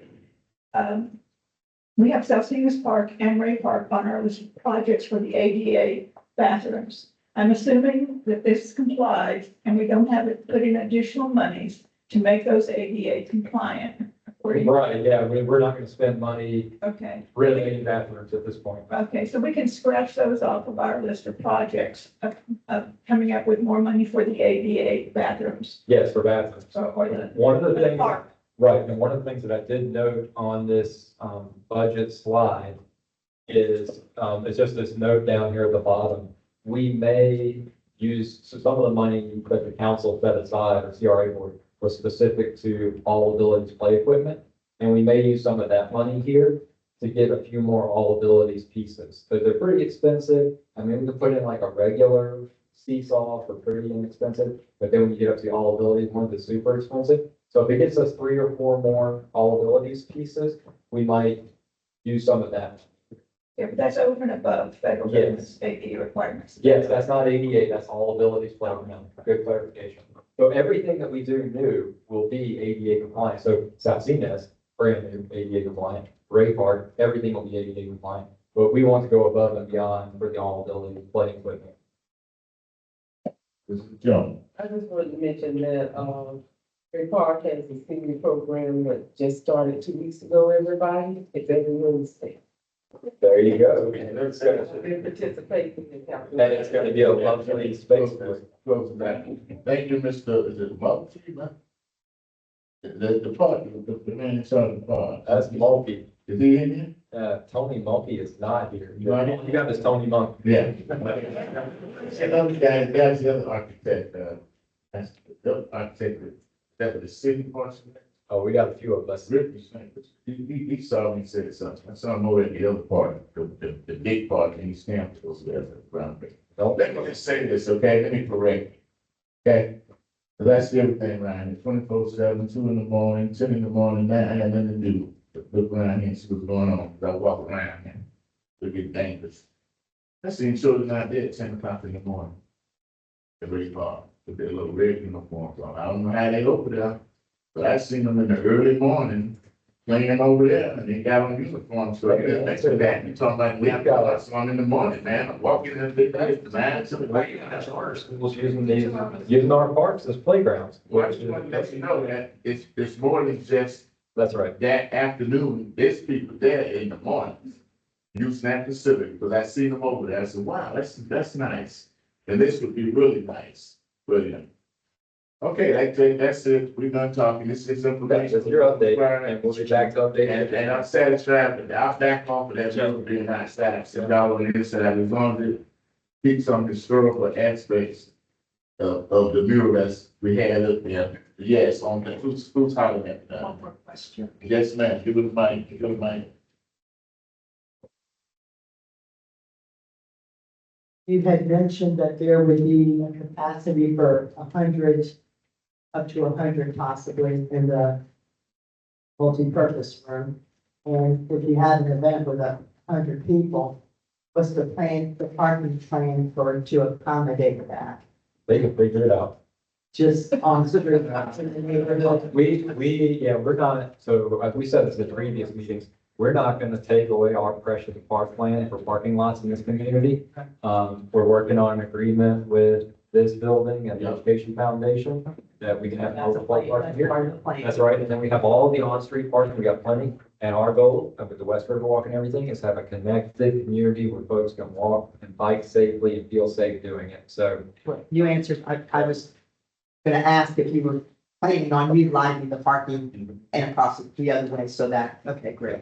All right, let's move on so we get out of here. Thank you very much. And you're gonna come back to us, correct? We'll be back. All right, next on the agenda now, this is strategic acquisition for, put the next back on. The strategic acquisition for affordable housing, South Street properties. Action requested. Who's gonna present that? Hello. Yeah, so on your agenda number D, we have the strategic acquisitions for affordable housing. These are the site worth properties that were introduced to you last meeting. And I know that Mr. Rossi has a complex that, I know he said. Who's for that? Get the conflict. He disclosed, right? I don't know if there's anyone else in the room. If there is, you can disclose it now. You can disclose it verbally and it's I fine. mean, the city council, they make the people fill out a form and cost it gets the farm to the property. Well, I don't know what We don't want form, to get but in trouble now. you've already Would you said. like me to clarify? I mean, it's no direct, You're not it's just a relation, it's a relationship with someone who would receive a benefit at all. Okay, so that big, So I'm just gonna keep quiet. He recuses from the discussion and the vote. he's just gonna be listening. He can listen, yes. He doesn't have to leave the room, he can listen. Okay, all If right. there's anyone else, this is the time to do that. What's the conflict too, man? Um, The acquisition. we're talking about acquiring property, purchasing private property. So in your packet, Yes.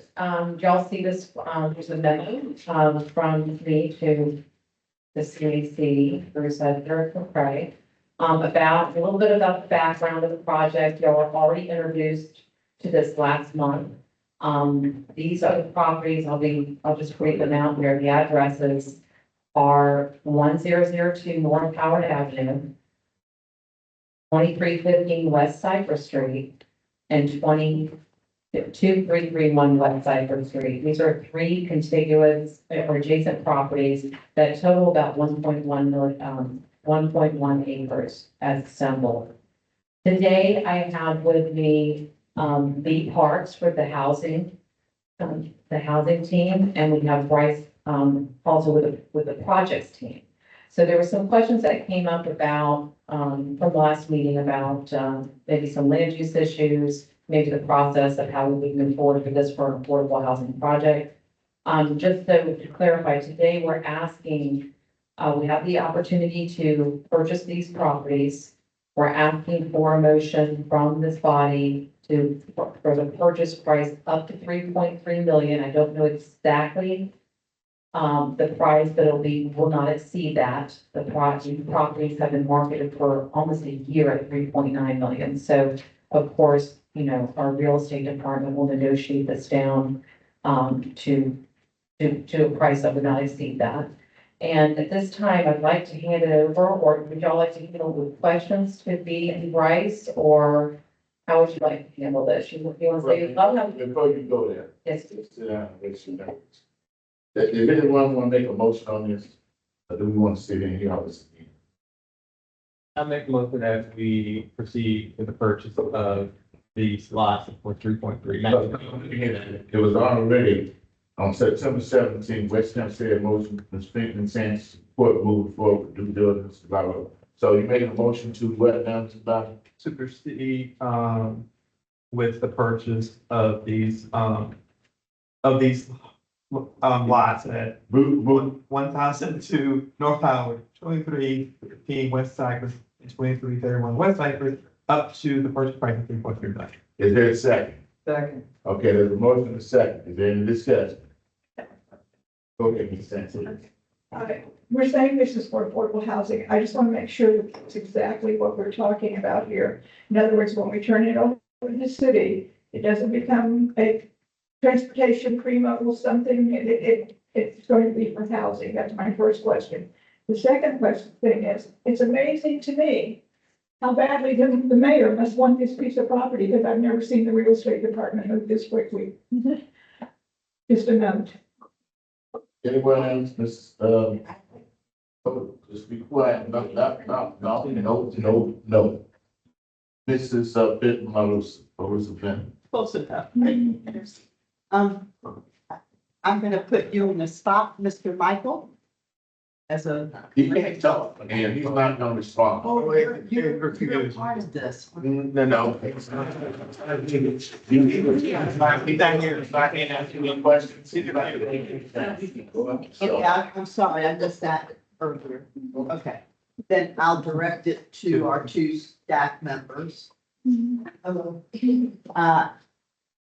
I'm trying to get a point of reference. I hear that up to 3.3 million, but I need to understand in terms of price per square foot and how that compares to other acquisitions in the area or, the comparables. That's more of Microphone. You've heard of CRA, Community Development Coordinator. We are currently working with John Fernandez in the real estate department where he's negotiating with the sellers. So we don't want to talk about price, in an open, meeting because we are in current negotiations and we do not want that to fall through. We want to move forward, with approval from the CAC. So we can't disclose that price. No, I know that, but I'm just making an assumption at the 3.3 million max. Let's say that's what it is, worst case scenario. We hope it's gonna be less. The worst case scenario is 3.3 million. how does that break out in cost per square foot? And how does that compare to similar acquisitions? Okay, so again, I can't break it down cost per foot because I don't have the real estate department here who has been negotiating that sale. Now, it does compare in the area. So, they've done their due diligence, two appraisers, appraisals show that. And they're basically, so it has been vetted, it is comps in the area that, supporting it.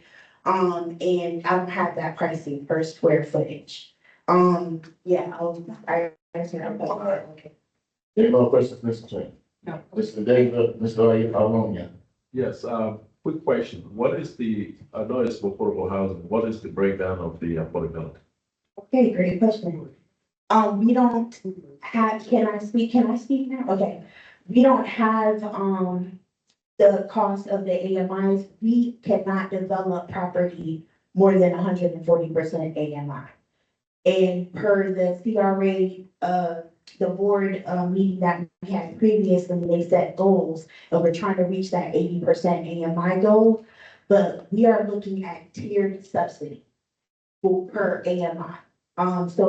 For example, if it's an 80% AMI unit, we, look at in that cost at the maximum to develop those units. And then we go tiered down. So of course, if it's a 125 or 20% AMI, we look at how much subsidy we'll provide with that. And then of course, if it's 140% AMI, we have a lesser subsidy that we could provide. We're looking, Bryce will go over kind of the process, but we're looking to see a mixture of income, not just subsidize an 80% project, and then it's kind of like restricting or subsidizing poverty in that area. We wanna make sure we have something. So based on what you just said, 80%, up to 80% is affordable. Above that, you're talking about workforce housing, is that? Yes. That what you? Well, it depends. So, we're going to, if we get everything recommended to move forward, we are coming back with the project team to host a community engagement, workshop. At that community engagement workshop, we're going to get feedback from the community. So again, we're gonna do our best, reach out to the community, make sure that they come here, so they can then do like what we call like a planning session. We'll have some examples of per the zoning, what could be built there, because that's Bryce, he's a planner. He has all that, zoning, all that information on what could be built there. And then we'll have the community engagement workshop where the community comes out and we have examples of what could be built in that property. We already know what will be built, it's that affordable, the acquisition is for affordable housing. Yes, well, it's gonna be all affordable. Okay. I think we're 100%, we're not putting any mix, I cannot provide anything for any higher than 140% AMI. And per Florida state, 140% AMI and below is what we call attainable housing. Florida Housing Coalition, we get those numbers from the state.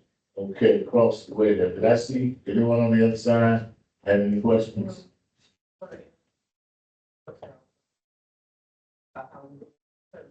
Affordability, we're going to be able to mixed use, sort of balance it out, people with low income, and maybe,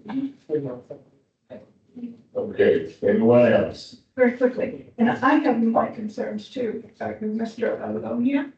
Is I say it right? That's, yeah. Alonia. I loan your money. 40 AMI. I'm fighting for that. I mean, look at what they're doing, in some of those, the new land, development in the state, at 120% AMI. I mean, that's not affordable. I mean, that's not, if we put it, that's why it's affordable, but there isn't any way that we can help, or do you have to wait for that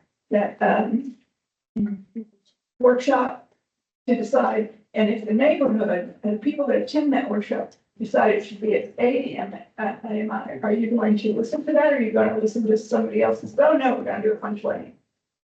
We're gonna listen to the community because our name is Community Development Agency. And in addition to that, just to piggyback on what you're saying, this is no longer a poor person's problem. Working class people cannot find housing.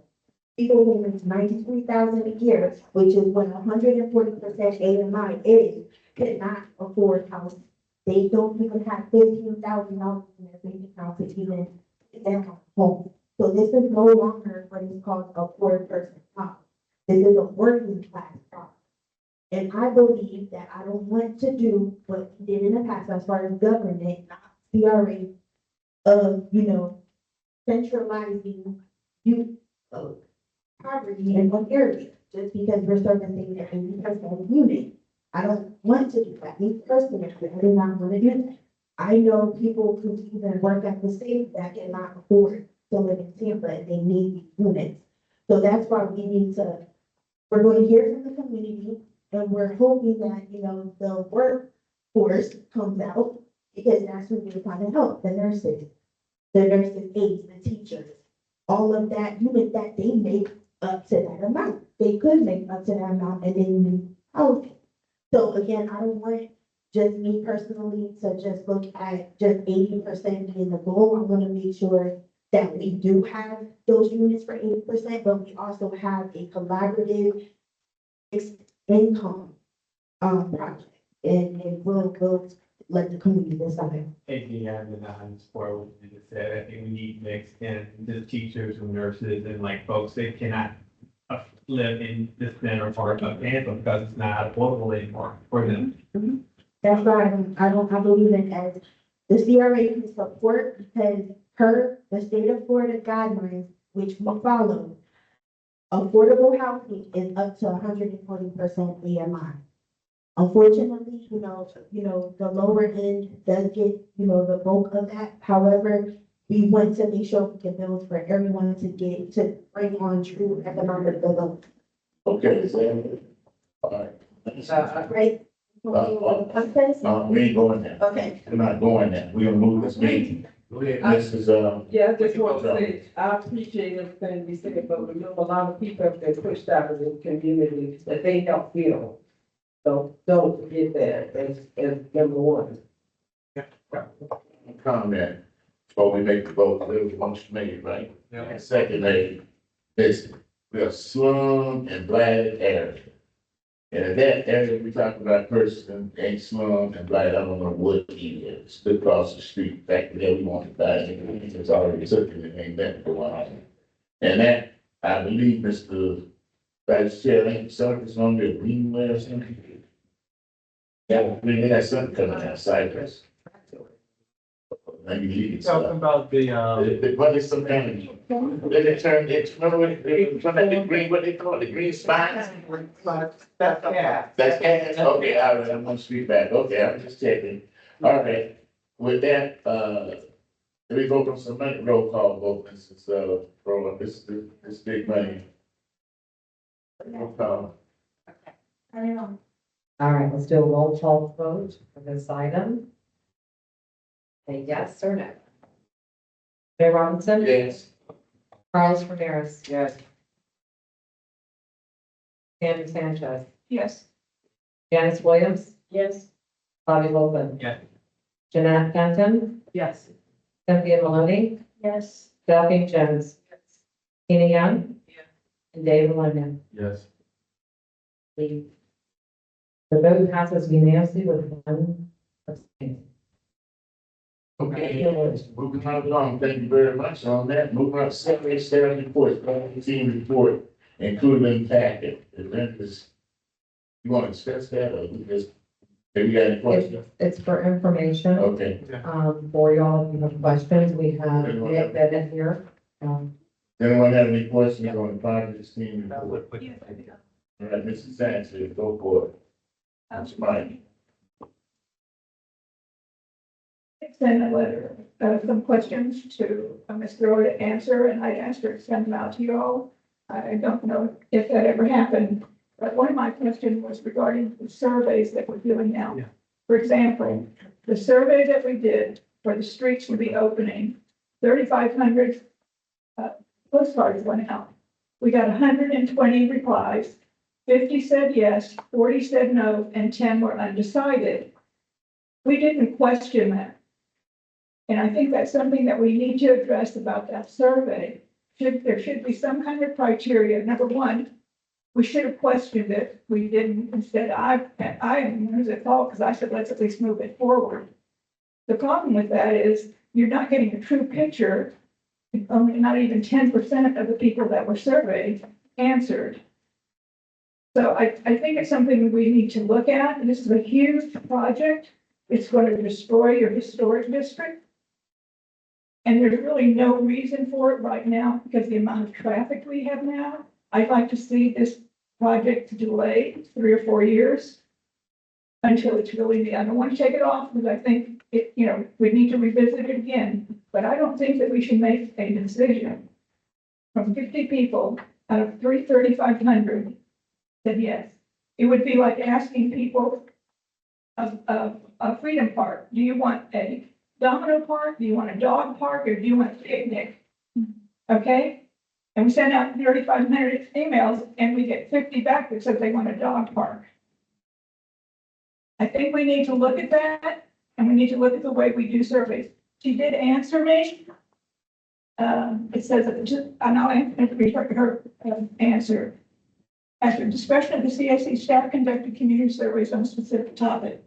The option based upon the CAC to vote on continuing, as we are doing now, and use the presented data. The CAC to vote on waiting until we have proper communication team in place to conduct a second reach out event. Note, if this is an option selected, the project status will be updated to on hold on the traffic report. And that's what I'd like to do. I'd like to make a motion to put the project of opening those streets on hold. That's my motion. Do I have a second? There's a second on that.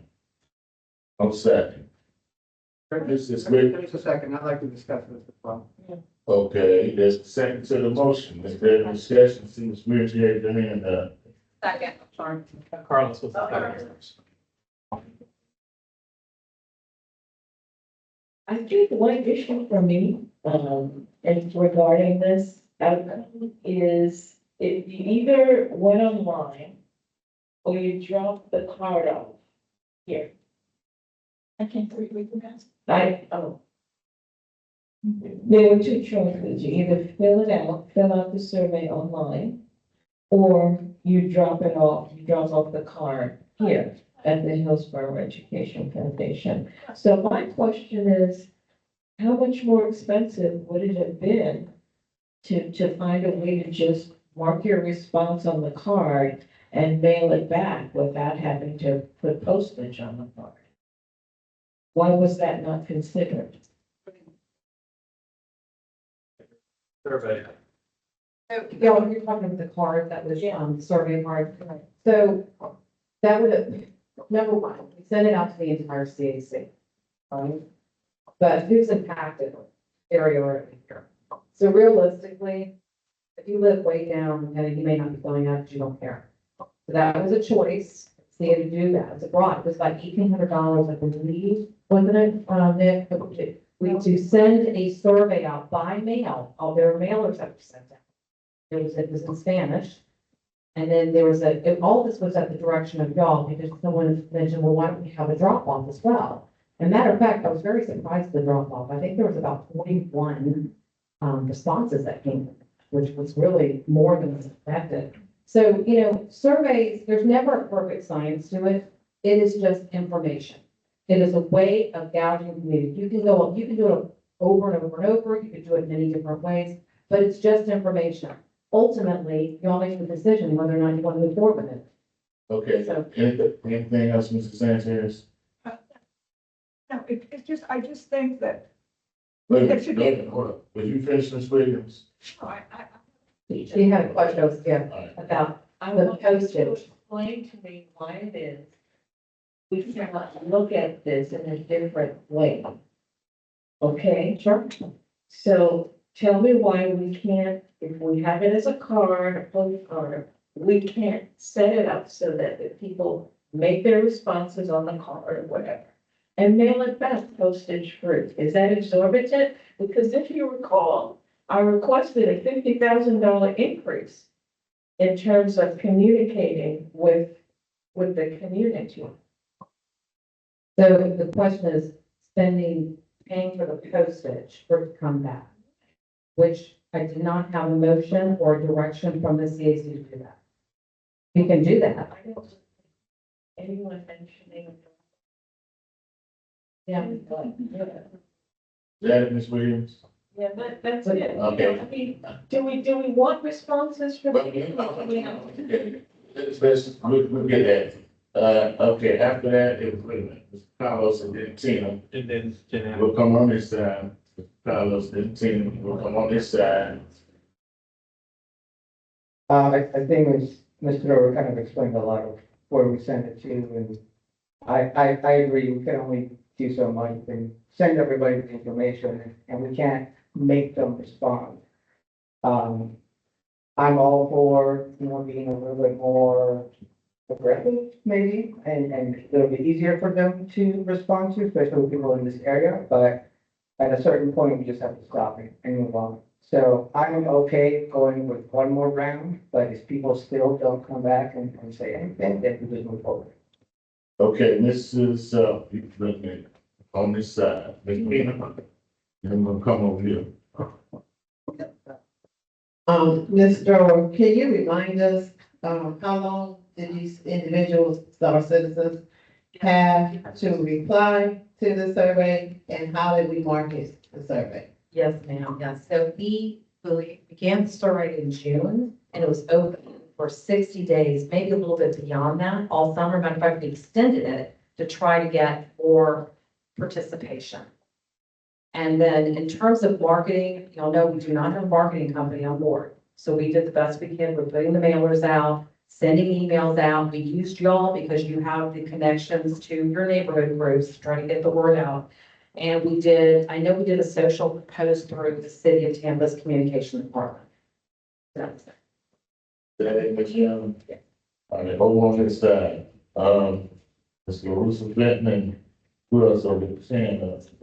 Okay, gotcha. I'm not confident that even, I think that's a good idea with the postage. I'm not confident it's gonna change the response much because people unfortunately are just apathetic or they don't even see it, they go away. But what I'm interested in is hearing from Ms. Sanchez on, in other words, what are you thinking might happen? We're gonna delay this. What change are you anticipating or what do you want to see happen during this delay process? I didn't want to bring somebody that's already spoken. Well, because I have a question for her. Maybe I could restate my motion, No, and that would answer it for me. you stated your motion, then you might have to second the date on the set, you'll restate it. So, go ahead and ask your question. Go ahead and ask. Yeah, I just want to have an understanding of where you're coming from and what might change by postponing this.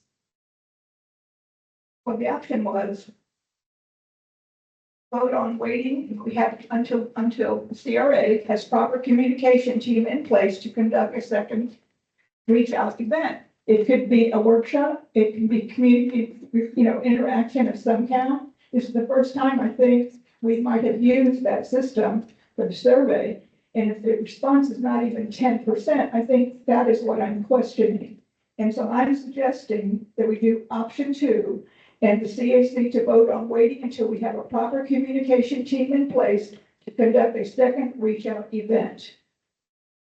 Okay, that answer your question, Ms. Lucy.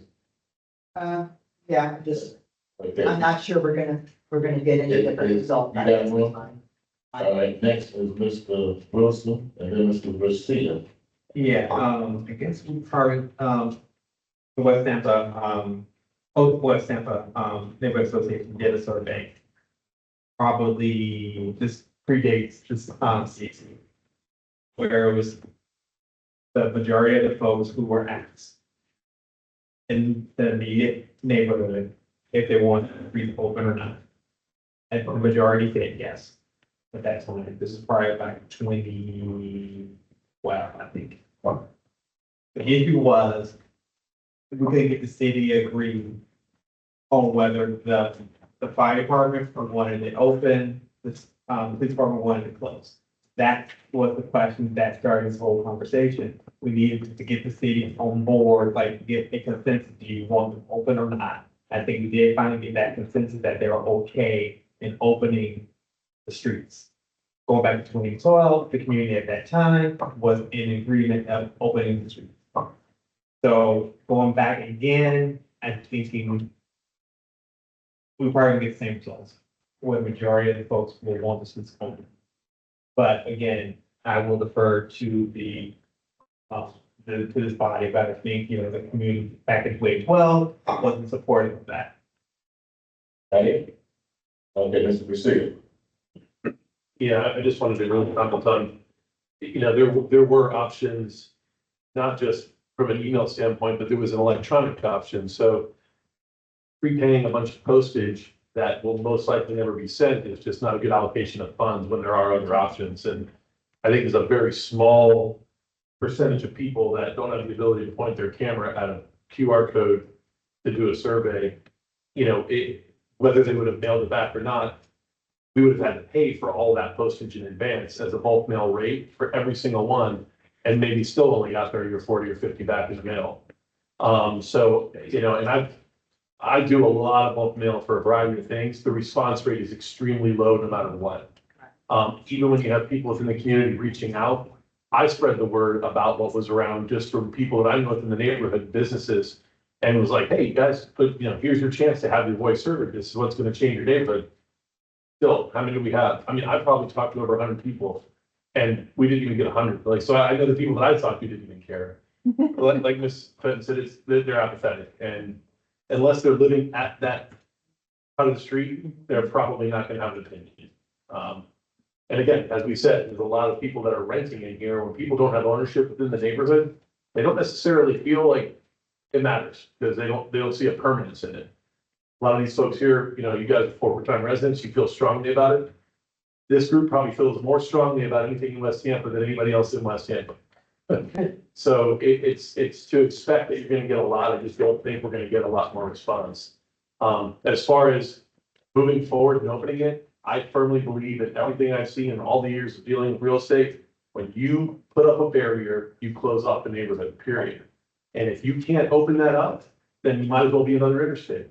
All right, it's going to set up, and they're going to say, this is West Tampa. You can't eliminate slum and blight when you built walls and said, this is where the slum and blight needs to sit. So that's why I've always thought that those roads need to be open. So. Okay, all right, I want to say what I have to say, so that one.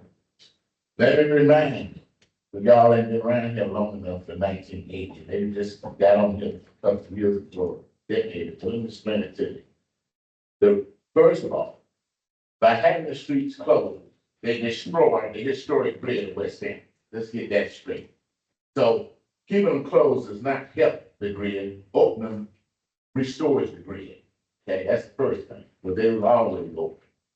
The reason they was closed in 1980, robbing. I said this to see how they be Thursday. Robbing, stealing, carjacking, and crack cocaine 80s. Robbing, stealing. Putting a gun at your head, snatch your car up the strip club at Dale Navy, and coming straight down all these arterial streets that run from Dale Navy straight down to Rome was the problem. Police said, close the streets off. Community didn't want them closed. They mandated closed. And then they said, oh, by the way, we'll give you a cul-de-sac that you can't even turn on fire. That's why one of the houses burned up down there at cul-de-sac, called on fire. They couldn't do nothing. By the time they got there, it was totally engulfed and burnt down, burnt up. Because back down the street here, furthermore, cul-de-sac. Okay, Lily Park down there called Fremont. When they closed it out, man, that's the biggest drug hole down there. Had 4 murders down there. Girl got killed right there in that duplex. They played dominoes and all the drug dealing on pan and all up in there. Drug dealing left and right. That street closed. Took away property that could have been a house sitting on, and now it's just maybe a park or something. Drug dealing down there. That street, that's a notorious drug dealer. It became a drive-by and just go around. The police can't even get to it because it's closed out. They see the car coming around. rocks getting changed, and they going on out the other way down, that way come out there. Right around the drug hole, still a drug hole. Now you open it up, hey, cars might be going down the street and people stopping and looking. You might be established on one side of that, a house or something. Maybe the Liberty Park can be integrated into the open street design, which is the natural grid of West Tampa that was planted back in the 1800s. You see Mike Farley and all the boys, L.B. Skinner, J.B. Collins and all of them. Just to talk about the history of West Tampa as he goes. Mr. Garcia is correct. You start blocking off stuff like that and you create slum and black like he did. Look what happened. They got blocked off. What happened? Drug dealing went up. I know at least 2 murders right there in that duplex that occurred. Right there. Because they shoot the light out and they dealing drugs on time. They still down. Go down there tonight, see the safe you walk down there. Now the revival church sort of cleaned it up that day. But I'm a big proponent that we don't wait and we done had the decades, the street closed for me. At least 20 something years, at least 20, I say 20, 20, I don't want to go 30 or 40. Closed. West Tampa has changed. Every time we delay something that we don't took, the whole issue, like Bob said, the police and the fire department couldn't do on nothing. People wanted it open. They said, well, we don't know. Well, finally we got Major Kate, now Deputy Chief Kate and all this here. Finally got police in them and fire to look at it. And also, one of the biggest developers on one of the main drags, he's sitting in the middle of both sides, the Pine and, what's it, Walnut, with Mr. Omar Garcia. He took that building down there that was actually that going on, and now he got dead end on both sides of it. And I remember the whole conversation that, people got to come out of there, they all gonna get off, and when they die, they go down the road. And it makes it a more safer area. If you start dead in the streets, like Mr. Priscilla said, it's gonna be another interstate. It's dead in drug zone, that's what it is, a drug zone, a murder zone. I think if y'all remember, we put cameras over there. Remember, Bobby, you want a special camera over there at that location. And then at Fremont Park, this was dead end, and there was a lot of activity going on, and we had to pay for a whole other camera. I'm gonna never put it down, so that was a big issue. We had Main Street. So my thing is this, I don't like to delay anything. You delay anything in the city, it's not gonna happen. It's on here, it's budgeted, it's moving forward. Let me just say this about surveys. Okay, this survey in particular. First of all, we had meetings at this CRA here. We had meetings down there at Martin Luther King Center, and that survey was brought out and presented to everybody who walked in and wanted to fill out the column. Then we came back and said, well, guess what? Guess how many surveys I got in the mail? I got 1, 2, 3, 4. 1, 2, 3, 4, 5. You know why? Because on 5 pieces of property in this CRA. So obviously all property owners got mail. Okay? 5. So I voted 5 times. I got 5 votes. So what's Tampa way? Okay? No, you don't need one vote on 5 pieces of property. I'm representing each one at home, and everybody else will do the same thing. Okay? So I got 5 of them, and I told y'all at the end of the meeting, it's in the notes, it's in the audio. I said, well, why put them? They said, put them in that box out there. And I did. That's why you got 5 of my votes sitting in there. I said, well, yes, open it up. So, in my experience with surveying in this town, in this part of town, people don't care.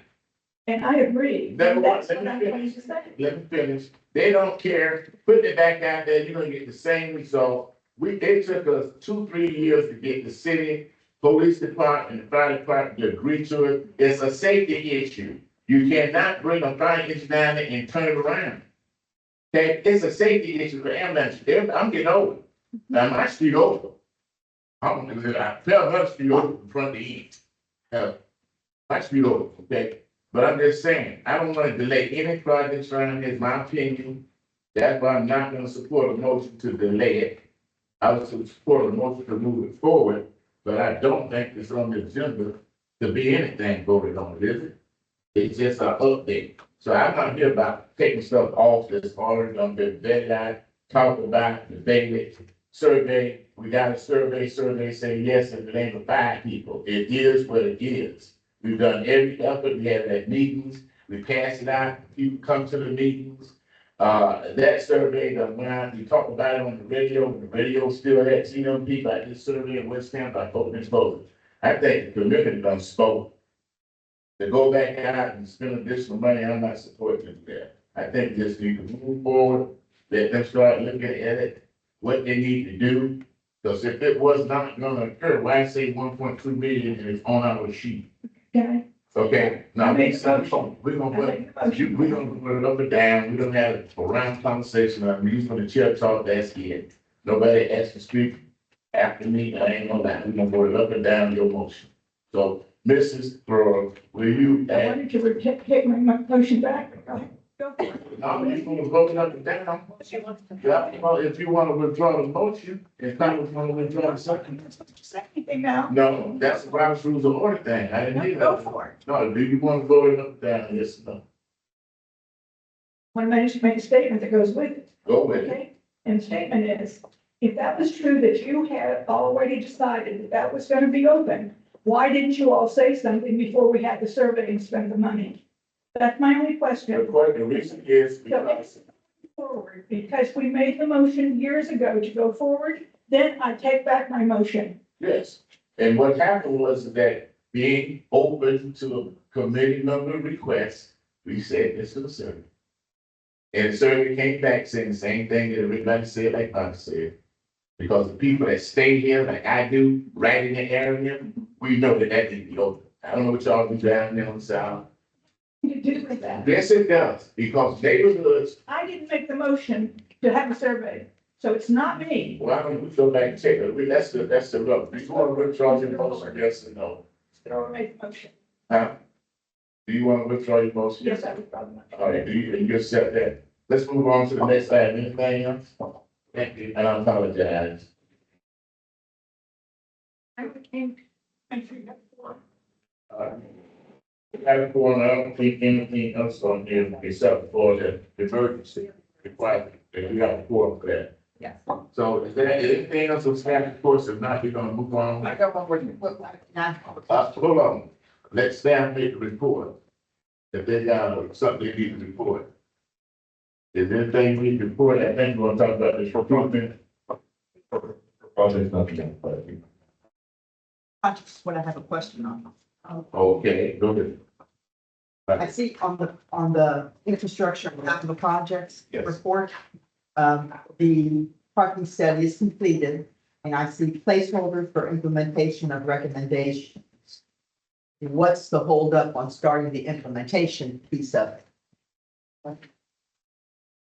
For that project specifically, which For items the that parking are- study, item 14.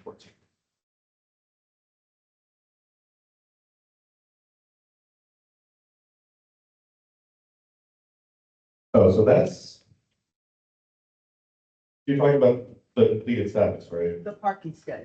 Yeah, so we like to keep that on there. I think it was requested of this body to keep those on there with a completed status so that you can keep track and kind of archive what's been going on. Yes, sir. My question is, the study is done, so now it's time to implement. And that is a placeholder for implementation of recommendations. What do we need to do to start implementing it? I can speak to that.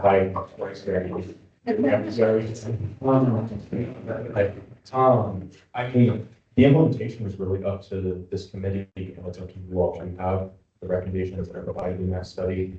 Just so that you are all aware, there was a previous motion a couple of months ago to create a project recommendation list.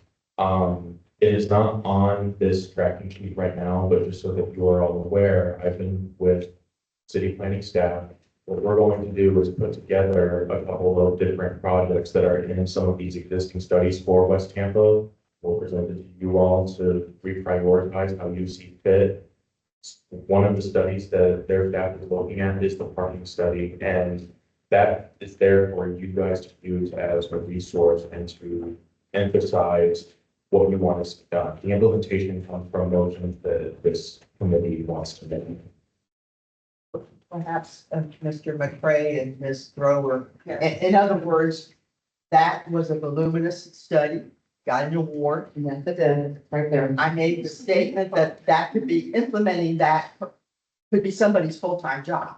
Yeah. So it's time now to start assigning priorities and bringing it to us, and let's get it moving Let's forward. make a motion. I make a motion for staff to bring back a plan for implementation of the parking study. Is there a second? Second. All in discussion?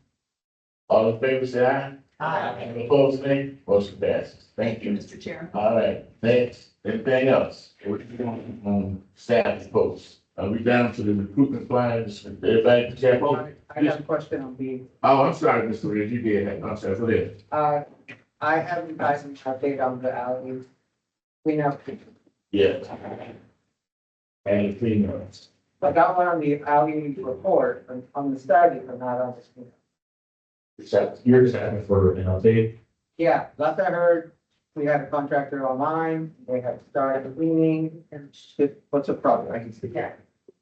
So we had looked into that contract. That contract is a one-time service only throughout the entire district sort of contract. So it's not ongoing. It's not like they are coming in and maintaining.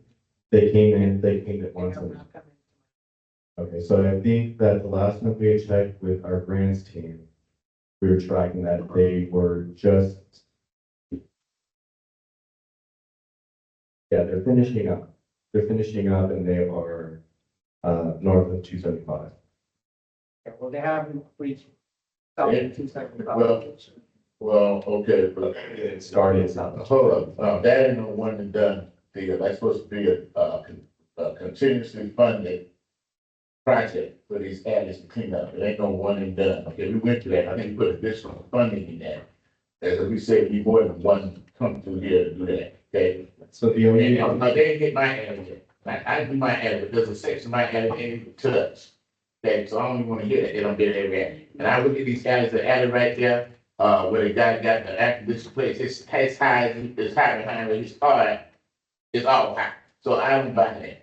Okay, they need to be showing pictures and documentation, but they got this alley thing is not being handled. They told us they were gonna go certain zones. They were gonna do south in the state, north in the state, have a map showing where they were done and the date they were done, where is it? I don't believe what you're saying.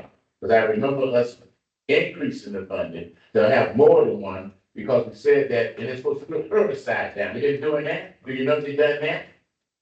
Because we put a herbicide down, it was environmentally sensitive, so that it would kill whatever the vegetation was. So I ain't buying that. And I walk up down there, I look back this way, and I see some and some not.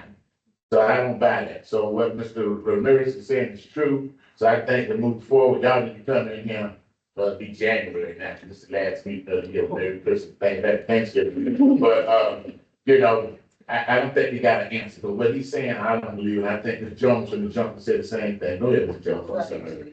So accountability, and it hasn't been done, it's simply said. So what I would I've suggest been is, monitoring and also asking residents in my area. they And I haven't seen. ain't coming around, okay, I'm cutting my own at it. Okay, so what I'm saying is that I got 250 linear feet of that, and both sides clean. You go down there and it's right now. So what, right out the door. So what I'm saying is that Mr. Thrower, we need Mr. Stevitt, we need to come in here with a map showing us the CRA. Adding map that we did the alley study with, for Bill Brakeman, that got all the breakout from that consultant and showed us what alleys was done and when it was done and documentation, because they're supposed to take the picture when they do it. Before and after. Case closed. All right, let's move on. Anything else to do? I think you said you had to add anything? No. Okay, that's what I'm going to go quickly and hold something. You want to add anything? Yeah, because of the hurricanes, if they did clean the alleys, they're like full of debris now. Yeah. So On the hurricane. I would like to make a motion that, that in the first quarter, all alleys be, cleaned. Yes. Is that a second to that motion? That's maintenance. We have to talk to our. Listen, we make a motion, don't tell us to be quiet, make the motion. I would like, for like, my motion is that, assess that we can do at alley cleanup in the first quarter. It's in second. Second. All right, any discussion? Yeah. All right, hold on, discussion to Ms. Jones and then Mr. Ramirez. Yeah. What, are they cutting trees or is cleaning They're it? supposed to cut out, like they did it the first time. They're supposed to be taking anything in there and have it removed. Okay, that's what they're supposed to be doing. If they don't do that, then we need to talk about it, I'll investigate it. All right, Mr. Ramirez. I think we need to settle the contract that's ongoing now before we start a new. Well, no, we're not starting a new one. What we're telling them is to come back and tell us what they got, because they ain't telling us. So, Bobby's. No, I was just saying, It's a separate. he's making a request, we don't know if it's gonna be a new one, the old, or existing. They gonna go back and come to us and they gonna report that. And that's fine, but before we start on a new one, we need to make sure that. Well, we will, that's. That's me. But we need work that we get one done. What the person said, I didn't know we put additional money and we want it more than one time through. Because the same thing happened with solid waste. You got Tyler talking about we're gonna do this so-called cleanup around here and they ain't done that. And they still owe us one because of all the debris they stood over there wrong, but that's another story. second my motion. It was second by Collins. So there is further discussion. All in favor, say aye. All opposed, nay. Motion passed. Thank you, Mr. Bobby. Let's move on. Anything else? So I can get them out there. Just, Go ahead. Oh, yeah, I'm sick of the top of this. Now, related to the Seattle staff reports. Yes. Go ahead. So, Mr. Earl, forgive me, I didn't notice it or think about it until I saw this. But, I believe I mentioned something last time, and maybe I didn't make much about it, but, about seeing what the residential housing grant application statuses were. Yes, ma'am, I would love you to. Because I asked about the commercial. We have received 15 West Tampa CRA applications for the reservation program. So that's the current status. So what we're doing, 250 applications have come in. The bulk, as I always say, is from East Tampa, but we have 15 applications that we're working through from West Tampa CRA. Now, residential. So only 15 applications have been submitted for any grant, CRA grants whatsoever toward residential housing? No. So it's not any, so number one, there will be a report that has, that status, okay? So I'll bring that in June. All right. Currently, for the rehab and renovation program, 15, yes. I will also have the breakdown, if any, of the down payment assistance program, but I believe that we haven't serviced yet for the West Tampa CRA resident. Renovation and rehab includes for facade, paint, roofing, everything. I For mean, residential, yes. residential, yes, okay. Yes. And I asked for the commercial. But under the new grant for it, don't, because what I got from Mr. Rowe was a combination of everything lumped in, I know it's dead wrong. That dead wrong, I asked for, since the new commercial grant application process started, how many people have applied to it, and what I was told on Ms. Reed is 0 from West Tampa. Okay.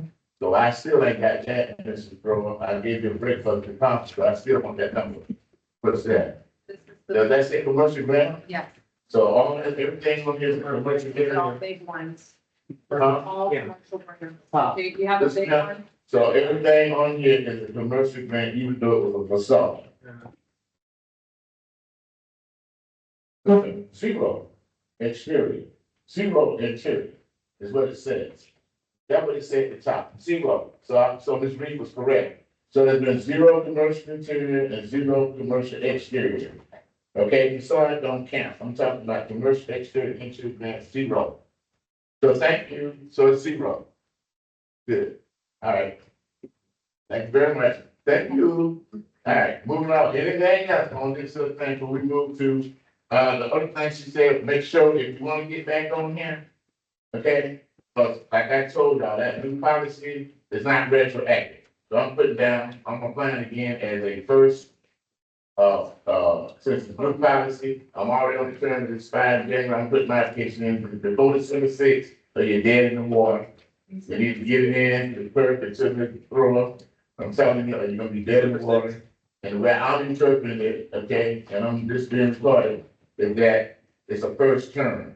Even though they show us the 4, 5, all the terms, they don't have to roll. That new policy just took effect. I asked the question, that came back, and no, it's not retroactive. If it was, then I'd probably be dead in the water. So since it's a new policy and I'm finishing up an existing term, then I'm applying it as a first term under the new policy. Well, interpreted. Until I hear somebody from you before I can tell you otherwise. So the best thing you can do, and I'm an ex-official, so that means it's a certain organization that's submitted for it. But if you are expiring and all of that, I think the score said submit it in. So you won't miss out because city council, just put saying that they want to do all these, fill all these slots on, December the 6th, so you got to have them in, right? So I'm just giving you notes. Yes, Ms. Jones. It's retroactive, so everybody puts that in my opinion. It's not retroactive, I mean. There ain't no open slots unless you're thinking about it. They got a list of people that shows us with all of our, with how many terms we can serve, but the thing is, that I say, if on the back page, it shows, on the last page, they terms as 11-19. You got us, veterans with 4, then it's got a group of 2s and 1. Okay, that is based on since 2015. This new policy is not retroactive, meaning it took effect before now. So that means new policy come out when your term expires right now, that mine expires January 23rd. I'm putting in the next week, I'm gonna put one in because when January 23rd, and I'm starting the first term under the new policy. Because the new policy ain't retroactive. If it was retroactive, then you have to count them 4 terms out of the That's what I'm encouraging. So the best thing is, and then it also says in the policy, that the board can overrule anything. They can put you on there if they want to. Yeah. The CRA board can overrule anything, they put you on there. So the best thing is, get your application in, if your term is fine. Get your application in and see what happens. Because if you're ex officio, who else can turn one in? They can't. Ex officios, nobody can turn one in. Right? Because your organization gonna say, this is who we want to represent us. Yes, Mr. Spindler.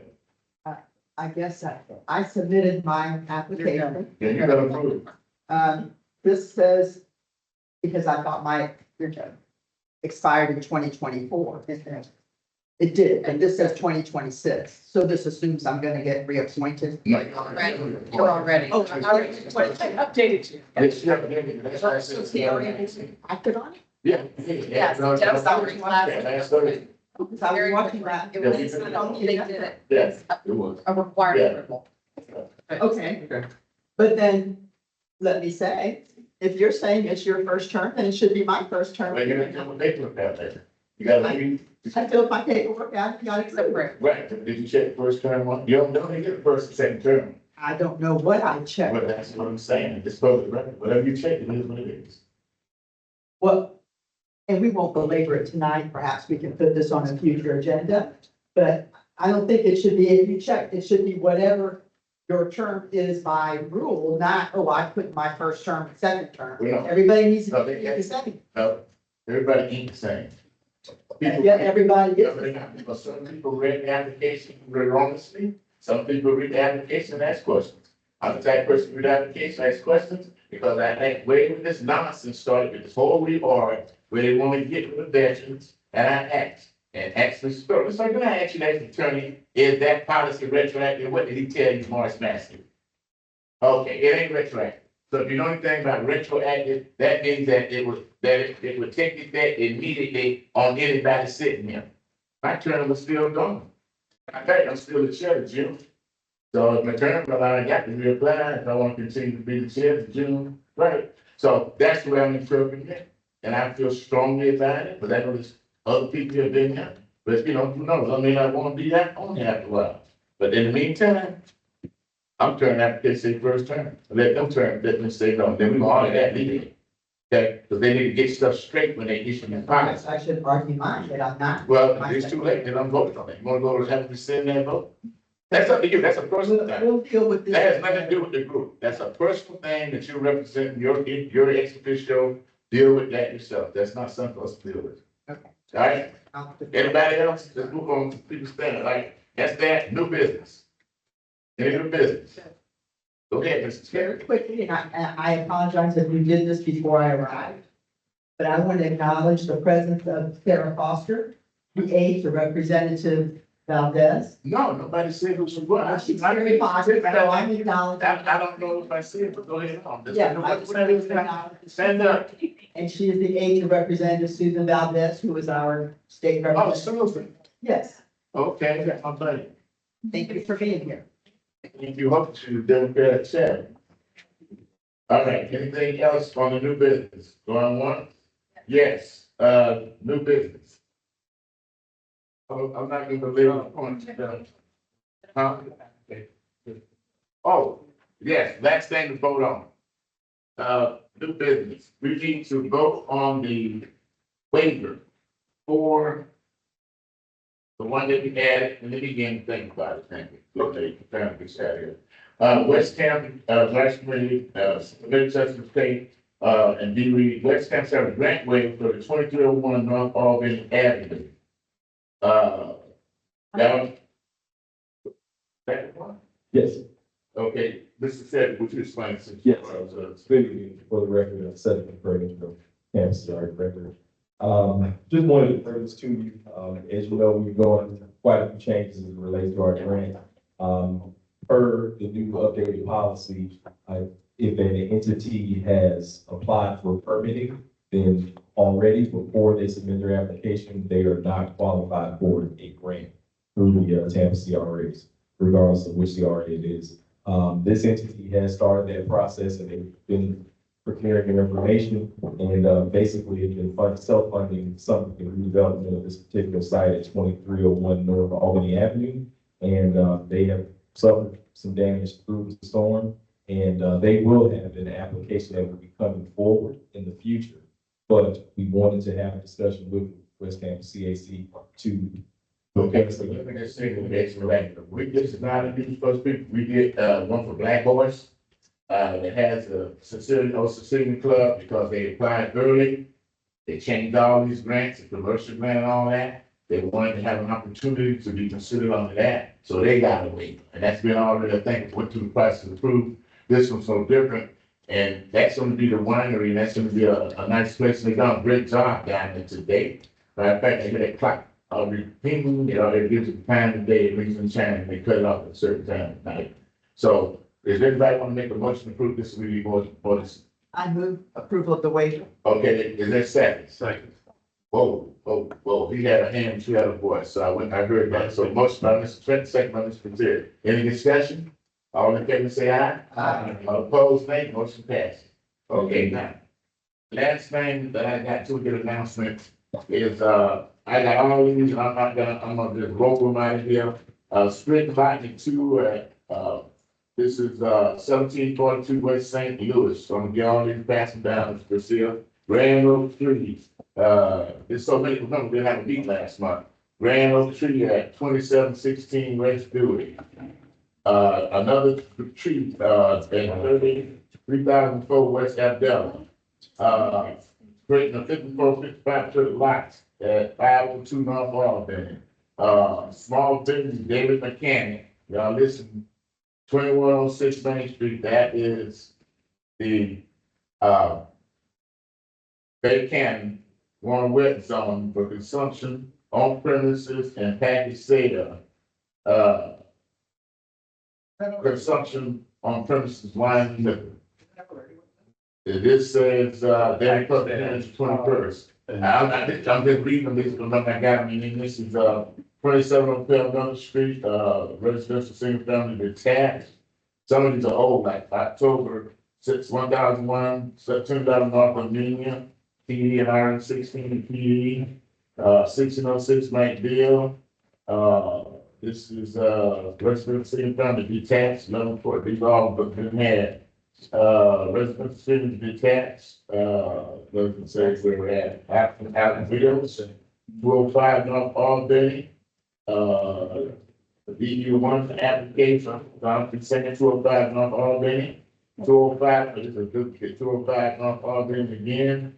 And then it's way back September, August 16th, and then allow parking off street at 1314. And that was, Brandon Pittsburgh, again. And then the downtown, Bentley community, the downtown town, the city. Somebody got that. That's all I got, but the only thing I want to add is on with everybody, and if somebody else has some announcements, all right, okay, I'm going to close tonight. Go ahead, Mrs. Jones, and then Mrs. Lee. Is anybody over here? Is anybody over here? No. Go ahead, Ms. Jones. I need some direction on how to check on ordinance concerning the parking with all these students, the mailman can't get down from Grace in my area. Not garbage trucks. But I've complained about this before, so I don't know what direction I need to go in. But that is one thing we need. Well, you need to sell. And they send it to us, y'all try to throw it in the garbage can, I don't, because I use it when I want to put the heat down on people. It's called the City of Tampa on-street parking rules and regulations that they gave everybody in here. Not tonight, they gave it to us a while back. On-street parking restricted for state statutes, and the street call on sidewalk, blah, blah, blah. Where's on-street parking restricted by the city code within 10 feet. This is also this. They gave this out, talking about the mobility department. I understand that, some of you, of course, it's got to be some order for orientation, there's a how many schools. In one house. Well, they did, they got them, they did, they came to us with. House and parking and emergency vehicles can't get in. Right, and they have, they came to us, they told us they gave us a phone number. When we asked about how to enforce the parking rules, they came with a phone number, who to call. Occupancy in the house, occupancy in the house. Oh, in front of the property. Right. But no, actually, you can't park on the right of in front of the property, because the property. Right, but here's the deal, okay? You get a house built, and then people start parking on the right of way. Well, what you do, you have to call parking enforcement people to come out and cite it. It's not that. I think it's the occupancy, y'all. No, they get waivers, so they say on-street parking. But when people start parking, like over here, you got 5 cars parked on the right of way on the sidewalk in West Tampa. But if you want something enforced, you got to call the parking people, because you pull out that sheet, say, hey, look. And we had the police coming and tell us like they can't do it. They had the parking people come and tell us who to call. But it's not an issue of, the zoning is there, the parking rule ordinance is there, but the question is enforcement. So you gotta call somebody to enforce. And they came and gave us the phone number, we gave us all that authority, so that's why I kept that one sheet. So when I wanna call somebody, I don't, but you gotta call. I don't think they go to the room, you don't believe. Okay, is that it, Mrs. Jones? What else you got there? Well, I'm the gentleman finish here. Ms. Williams? Yeah, this is something that I believe Ms. Sanchez discussed, and she unfortunately left earlier. It's the Armory Gardens Civic Association Toys for Tots, benefiting Toys for Tots Tampa, Sunday, December 1st, 3 to 5 p.m. Join your neighbors in donating new unwrapped toys to give to local children. Special entertainment by Gay Men's Choir of Tampa Bay. There'll be raffles and children's activities. It's going to be, is it Vila? Is that how I pronounce it? Vila Brothers Park, 700 North Armenia Avenue, zip 33609. If you have any questions, you can do information at armorygardens.org or contact the Armory Gardens Civic Association. Is that it for announcements? I got one last one. Okay, this is the last announcement. I want to wish everybody, it's been a long struggling year. I mean, I've had some issues and stuff and all that, because this and that, and all these people want to take in Jesus. But I told them I ain't going there yet. Too much trying to do. If I don't be a black to this. Okay, but the bottom line is that, we've done a lot this year. We've got a lot more implementation than we think we got. We've gotten, a lot of decisions made and a lot of things coming. So let's look forward to y'all have a prosperous rest of Thanksgiving. And, I wish Police Sunday die, Merry Christmas, and Happy New Year to everybody. And with that, this meeting is adjourned to January 2025.